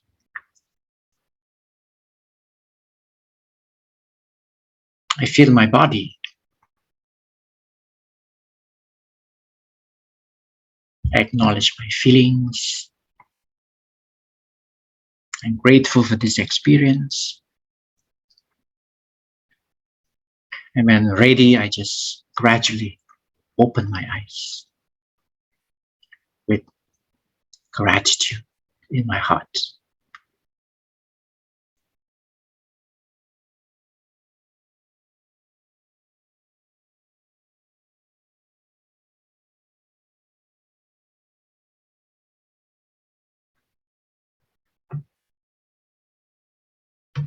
Okay. Thank you so much. Yeah. If you want to share, please do so that we can hear a bit of your experience. I can comment on it, and then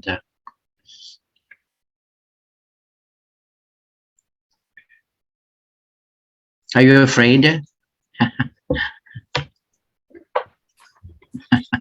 Just I just like to share one little observation, Jojo, as you went through. Yeah. Maybe because you are seen as a priest, as a father. The response of the fellows was different. Somebody else did this in a very small scale some time ago, and there were a few who probably thought that, no, what is this happening here? Meditation, things like that. It was not, and I'm just saying my observation of how, when we take certain things in the process, how it actually helps us. So when you went through it, actually, I see more involvement. And I hope the fellows understand that this is what was attempted in at least 2 other occasions in this whole thing. And there were a few things which you were supposed to do it yourself. So what Father Jojo did was to take you through that experience of. So just keep few things of those things in mind as you share your thoughts with all of us. Thank you. Thank you. Yeah. Sandra. No, I was really surprised by this experience of, like, most of all, of gratefulness, like feeling grateful for, like, meditation is not just about like trying to reach a certain spiritual level, but it's like a relationship with ourselves, with God, with what is around us, and at the end of gratefulness. No? So, thank you, Father. Yeah. I think it's good to grow in this, this kind of experience, because I think, Ignatius reached this. He reached this. This has been his experience towards the end of his life. So I hope that we don't have to wait that long, to experience this. That even at your age, you could already experience this. Yeah. So I think It is really a capacity within the human body with that that imagination, with that emotions, with that intellect, with that memory. We can reach this experience. We can experience this, no? Yeah. Ignatius wasn't guided, so he has to stumble upon it, and yeah, it took him so long, to have this cosmic experience. No? Yeah. But I think it's good that people like ourselves, we can enter into this experience, like what you just went through. Yeah. So there is a capacity within the human person to reach this. No? Yeah. To all of us. Yeah. Yeah. Thank you. Muchas gracias. Yeah. Yeah. Anybody else who wants to share their experience? Yeah. Yes, ma'am. Hi, Mani. Mani. Yeah, it's really, the feeling is really more on a sense of wonder and awe with the complexity and the diversity of movements within myself, the movement of my blood, the many things that I'm thinking, the many feelings that I'm feeling, and also that sense of sensitivity to what's going on with my body. Well, this is too much information, but I have my period now, and I am really feeling a lot in my body. I have menstrual cramps and all. But when we started off with going beyond also within our bodies, I also saw a lot of complexities in my country, the very different colors and political rallies, the different issues and concerns, but also the beauty of my country, the seas, our mountains, really, really wonderful, but also filled with a lot of complications in terms of our ideas and our experiences as a nation. And then when I look at the world and the diversity of our expressions, how we express our faith, how we express our longings for justice and for beauty. And then when you are asking us to go out of the world, to go out of the earth and look at the expanse of space and that reality that keeps on expanding, I question who God is, or what are you? Like, are you really father, or are you beyond our image of being a father? Because it could be like bigger than that. And when you ask us to go back slowly to the earth and to our country and to myself, I started feeling also my environment, and I start feeling my body again, the pain and the menstrual cramps and everything. So it's a lot of journey of movements and diversity. So thank you for the experience, Father. Yeah. For the Also, facilitating that. yeah. Also be as appreciative of your body as as a woman. Yeah, is to value all that. No, while there is pain, but it does remind you of your body as a woman. No, also it is so different and yet so so woman. Huh? Yeah. So it's also to be appreciative of that. No, did you see the colors pink in Emerald Street? Yes, Father. Actually, my initial thought is really the rally, because I'm really planning to go there and attend the rally. But I have this session, but I'm thinking of, that's the first thing that comes into my mind when I started looking at my country, and also the red colors and the pink colors and the green colors. Yeah. So, Okay. Yeah. So it's also to be appreciative, of the creativity of this country. Huh? So I think, the complexity tells us that, one's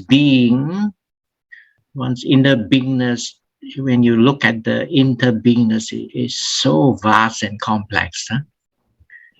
It's just that I think sometimes you don't take out to connect with these complexities. We are sometimes, we're so tunnel vision. This I think our life is bigger than just, where I am, who I am, doing what I do, on a daily basis. It is to remind oneself that one's life is much bigger than this, much bigger than this, yeah. And to realize that, one is in a much bigger journey of life. Yeah, so money is bigger than money in a body. Yeah, it's much bigger. Yeah, it's to appreciate that, one's life is that big, that vast.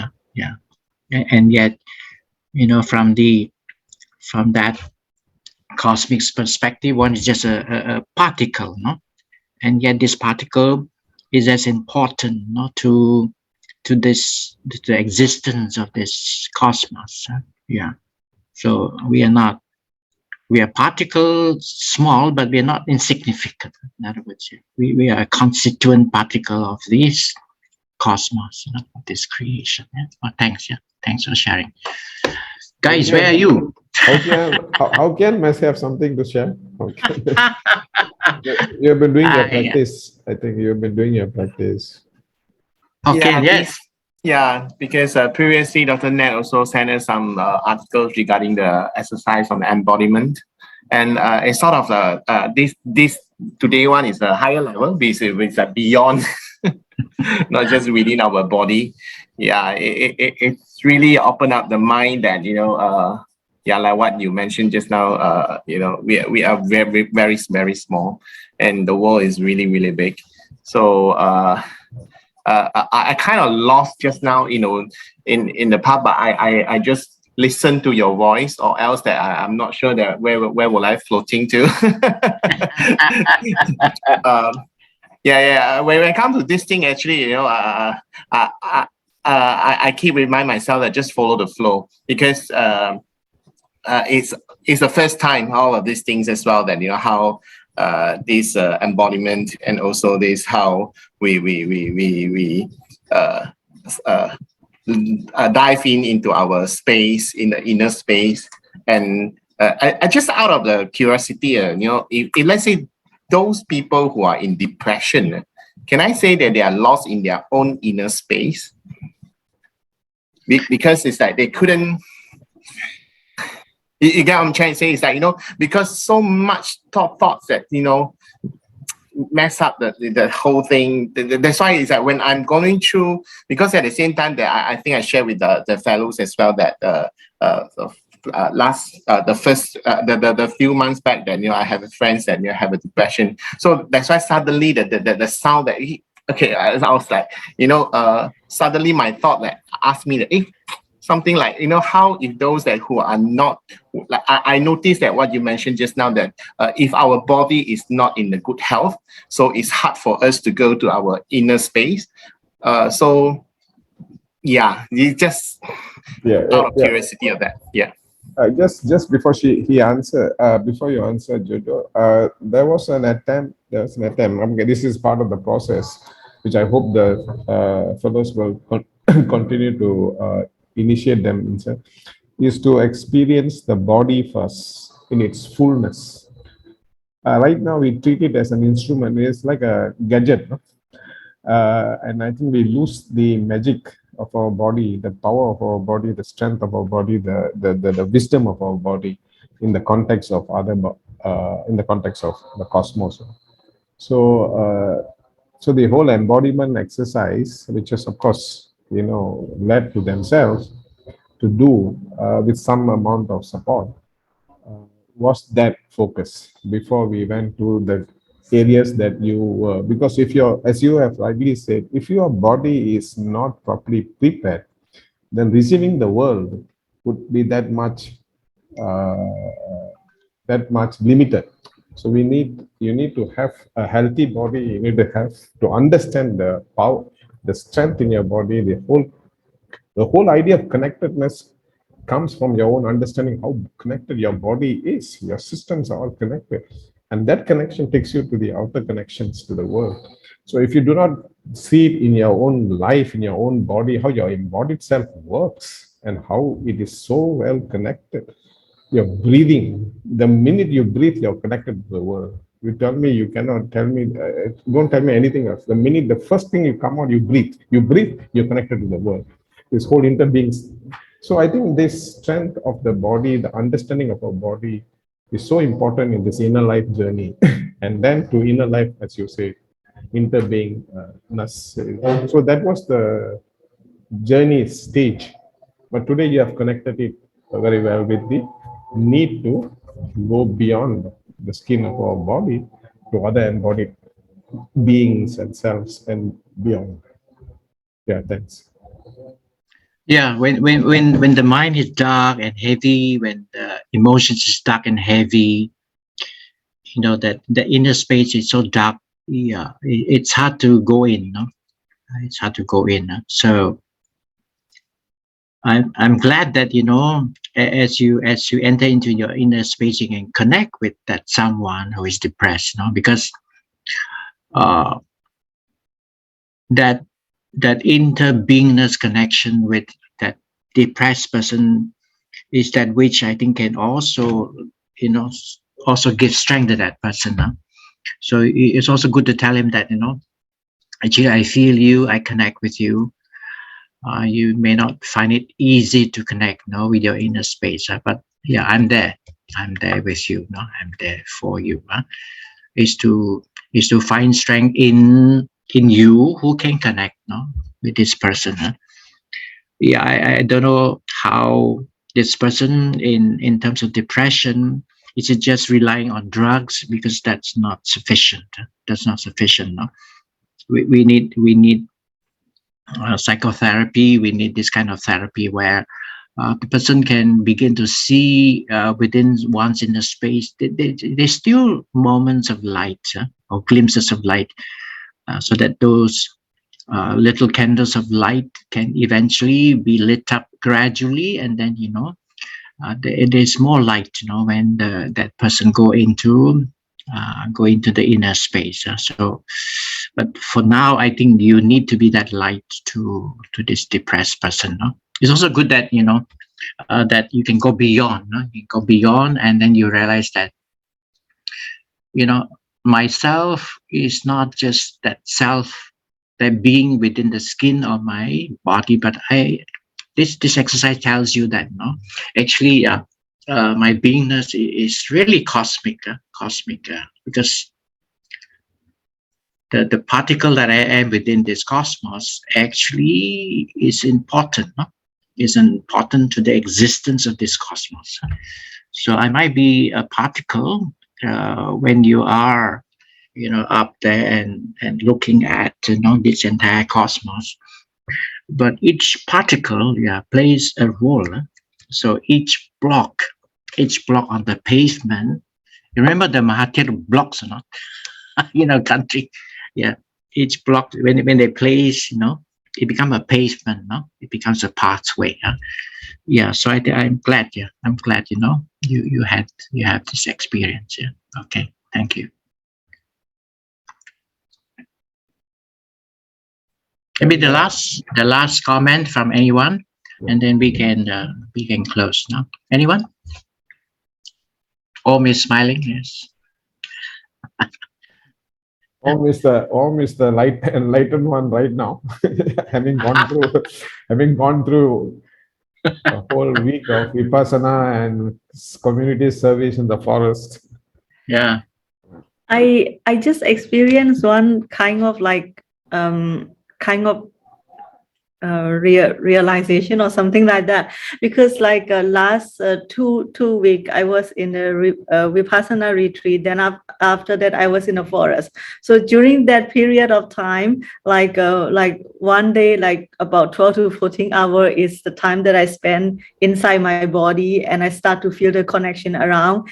And even when I went to the forest, I feel exactly very similar to what Father Jojo said, you know, like the connection, the very deep connections. I don't really have a word to explain that how much I'm connected with even the air and even the trees and everything's around. And suddenly when I come back to Colombo. Now I'm in Sri Lanka. Come back to Colombo and witnessing so many things around, and also the same time my body is absorbing and connecting what is the kind of agitations and misery and the rushness and the loss around the atmosphere in the city. And I feel that I find it so difficult to adapt and adjust.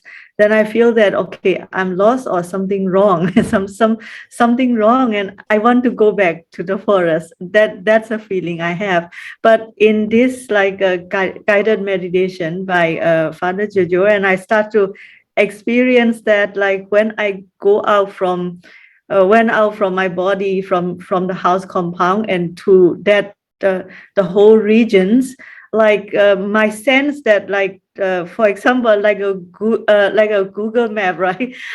that kind of sense is totally gone, and I was like connecting like the same way I connect with the trees and something. I connect with the road that I have passed and the buildings, and the same way including the miseries and the feeling of the people I experience around something. So that's, I don't know how to process it, but I feel that some connections that how do we bring from this like the experience or the insight that getting from the retreat through our walks in the social service, how we are going to serve the community, how we going to understand like the way how can say like a friend is having depressions, and not only we understand and feel the depressions, but we also have kind of power to serve. So something like that, it's popping out. Yeah, thank you so much. Yeah.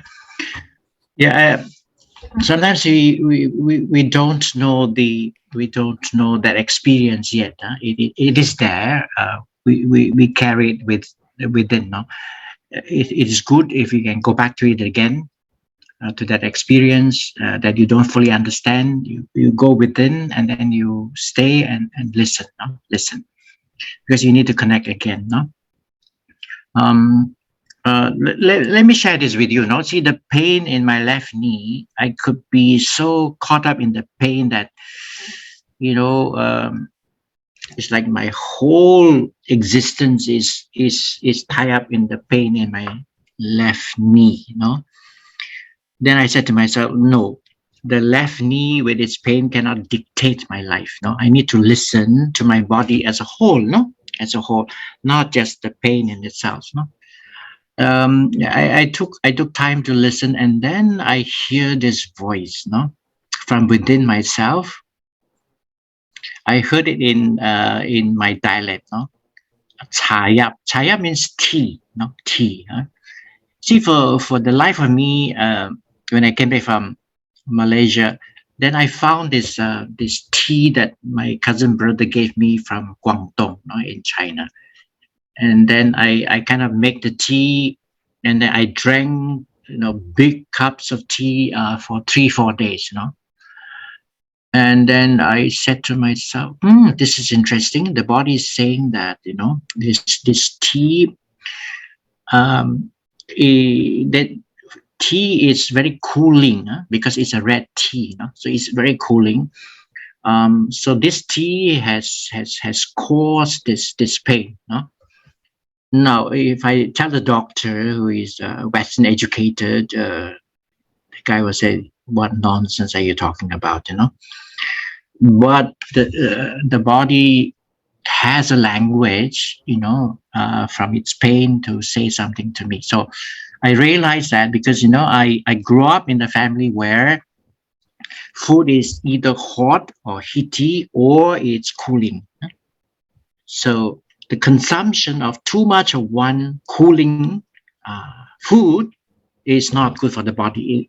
The body must stay in equilibrium, so that it is not too cold, it is not too heaty.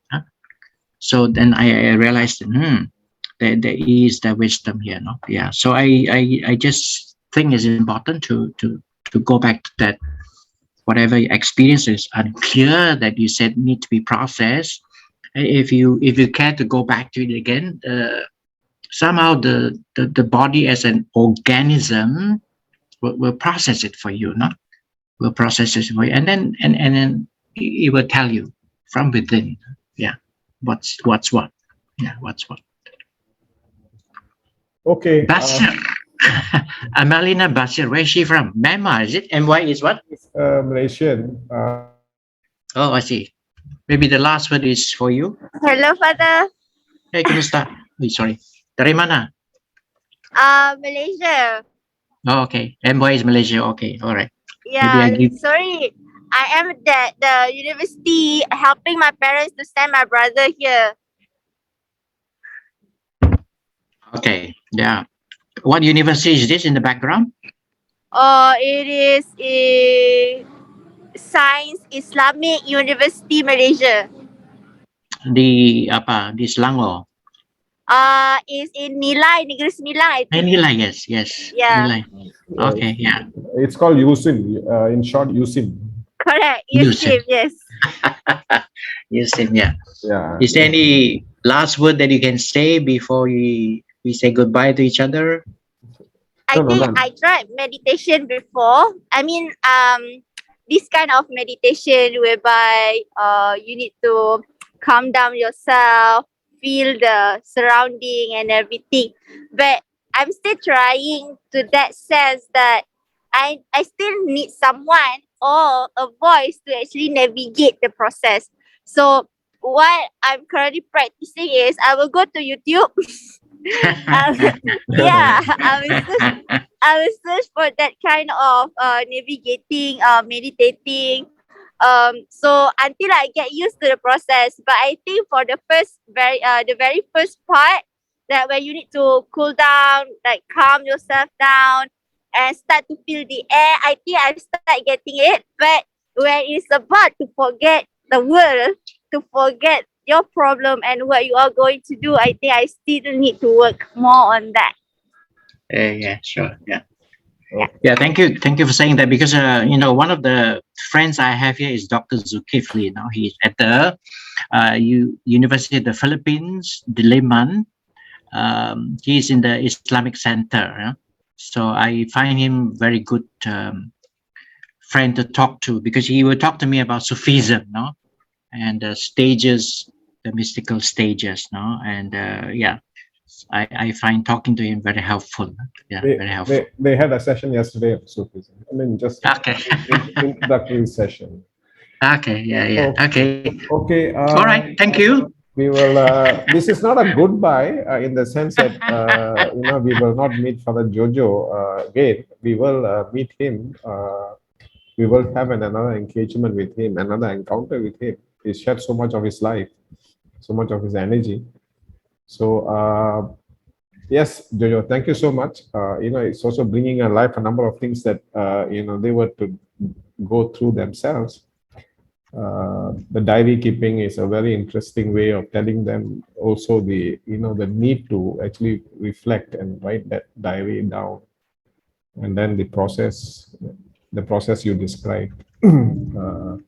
This Ignatian contemplative method, connecting with number of things.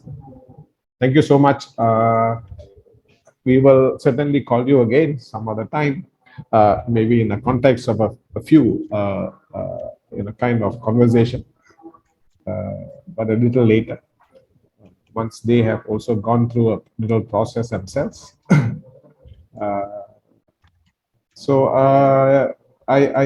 What I normally do is I spend about 5 minutes with them, Jojo. So if you want to excuse yourself, yeah, sure. You may and go and rest, I think. Thank you so much for being with us. Thank you very much, Father Jojo. Thank you, Father Jojo. Bye. Okay, bye. Bye-bye. Thank you, Father. Okay. I hope that you enjoyed his session. Amelina was stuck with I was thinking that you must be stuck in KL with your brother's admission. A number of things Father Jojo did is something that I hope you can make some connections with the earlier sessions that we have had. I hope you do make the connections about the first lecture to the last lecture about this this March 1st 16 days your own self-supervised journey. It may be difficult. It may be something that Amelina is saying that guided one is a better. But this was also an exploratory session for you to engage with yourself. We will have this kind of sessions. I don't intend to go into this kind of things myself. There are people who can do it, but if there is need, then we can go into something. But among everything that I have shared with you, that body experience, this embodiment experience, is something that I really like how to explore. If you want a guided approach to that, I can do that. It's a kind of 72 points, 96 points of meditating on your body. And just keep in mind, understanding the wisdom of your body connects so many things that they're doing inside and outside. Your whole social work, your whole social activism, your whole thing comes from that wisdom. So I think Father Jojo has shared such interesting things from his own, diary entry. So that is something that you need to reflect on. He's sharing from specific meditation that he has done for the day, which is entered. It's a learning for all of us that we need to enter it that way. If you have a fantastic memory, you do that, or you jot it down somewhere, but share that, and to see that encounter of that in that day, and how it opens up yourself, and how that opening up, how it becomes so important in how you engage with the world out there, to become the compassionate foundation for your own action, is such a valuable lesson as he shared his life. So I hope you will take that, keep it, keep all the connections. You're concerned about processing will take place. I would think processing doesn't come immediately. It comes as a process over a period of time. It's a digestion. Digestion takes place. Digestion of the stomach, digestion of the heart, digestion of the mind. You need to digest these things. Certain things just remain there until sometime it gets digested. So just don't do it. Let it happen naturally. If you're into it, it will happen. It will certainly happen. There's no way in which it will not happen. As long as you are sensitive, as what Father Jojo said, mindful. We are looking at mindfulness. And please don't think that mindfulness is about just being in the sense of being only interior. There's something called structured mindfulness, which connects you to the whole totality of being, which we'll come to that in a sense before we start the May phase of your sessions, which is more social, political, and economic. So please keep on making this relationship between what you're going into your inner, as very aptly described, your inner space with the outer space, your inner beingness with the outer beingness, or other beingness, or interbeingness. I think in Philippines there's a word called kapwa, right? Kapwa others. Yeah. So kapwa is about the otherness, or being an interbeingness in a different cultural contextualizing of the same understanding of interbeingness. So it is there with us. It's there in the cultures. So you just have to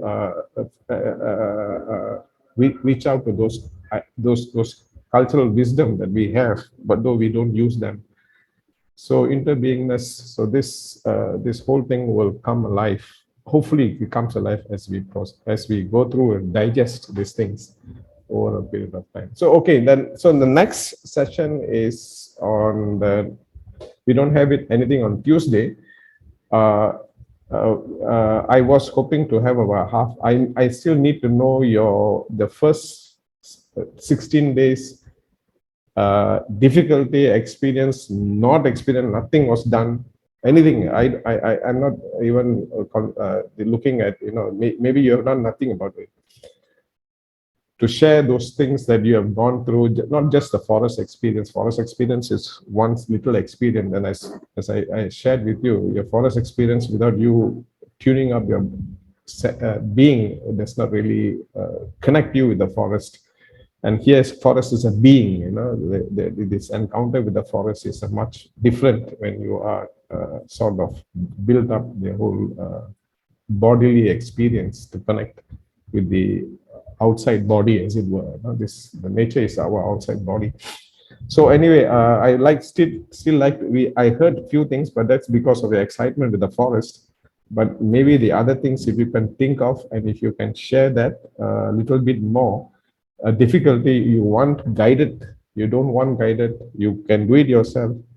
A few things just shared like that, you know, I can say I can share videos, and I've not done anything of that sort, hoping that you would do, and you would come back to me and say, we need this help. So you can talk to yourself, and if you need certain things, we can do it. I'd still like to listen to that 16 days of exploration for our own for my own understanding, and also for my own evaluation of that phase of the learning journey. That's one. So 25th, we are going to have a shaman, one of the friends of Father Jojo. He will come and share with us on shaman and shamanism. And so I hope it's a Friday.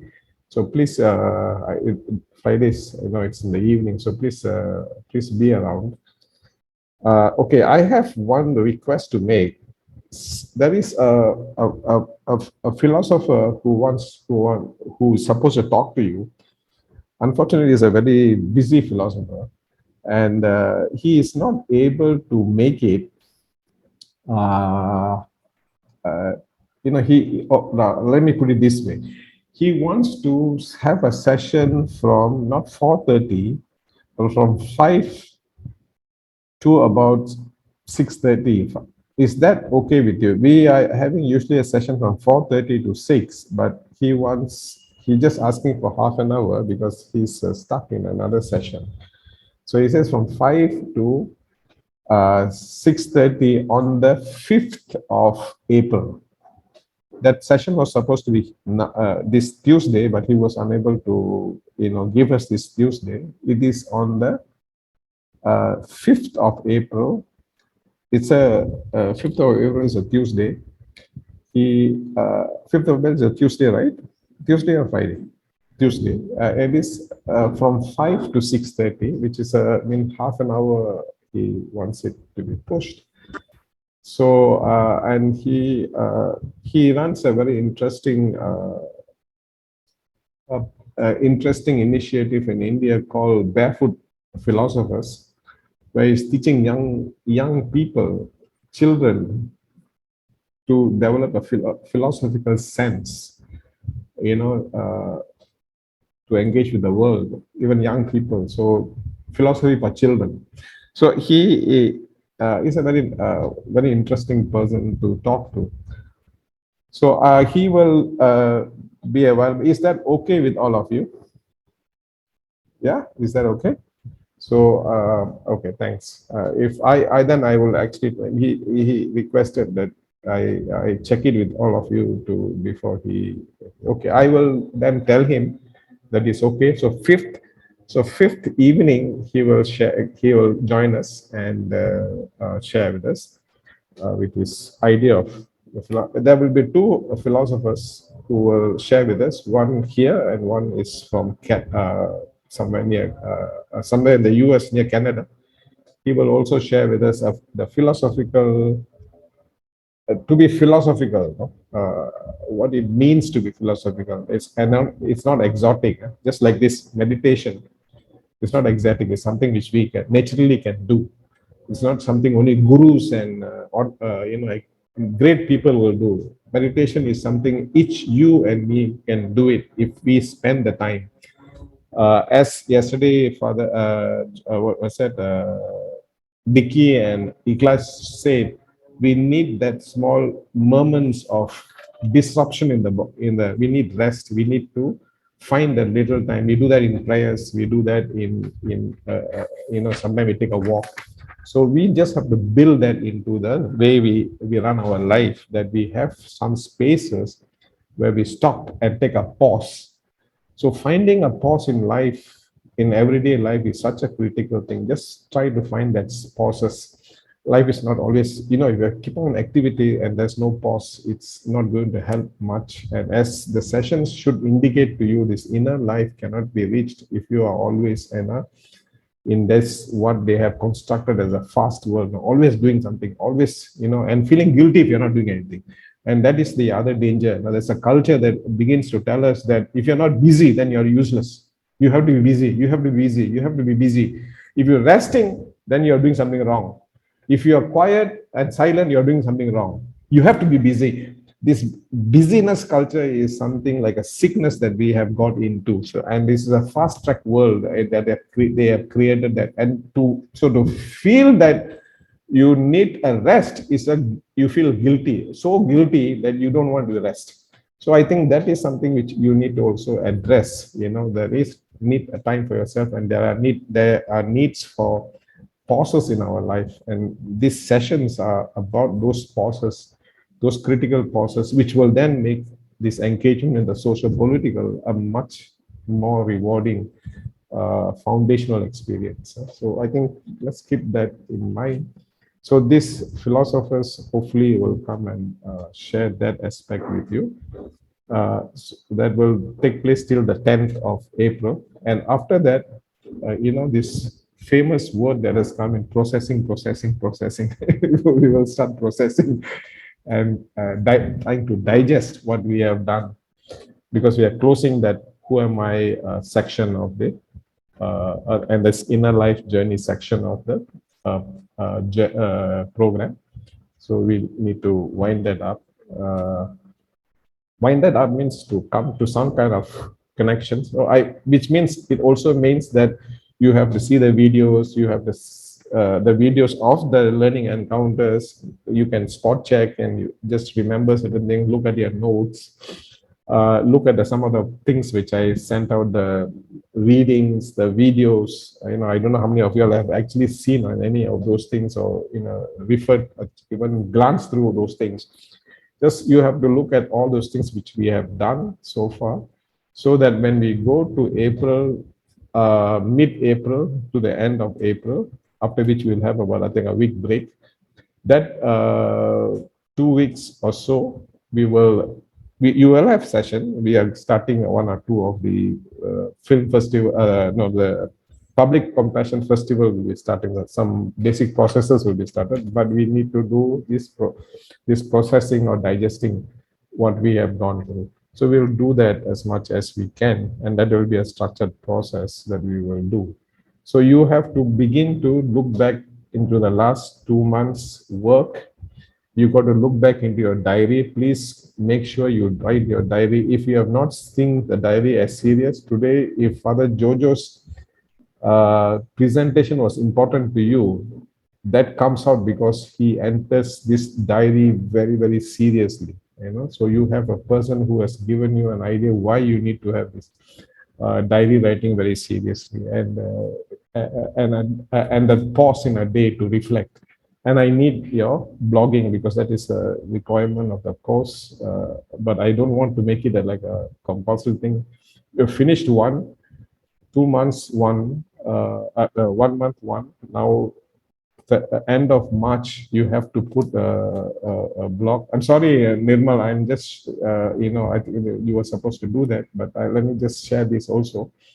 You have to do another one for March. And from April onwards, there needs to be at least 2 blocks, submissions for us, for the people who are reviewing this session, to understand what's happening with the fellows.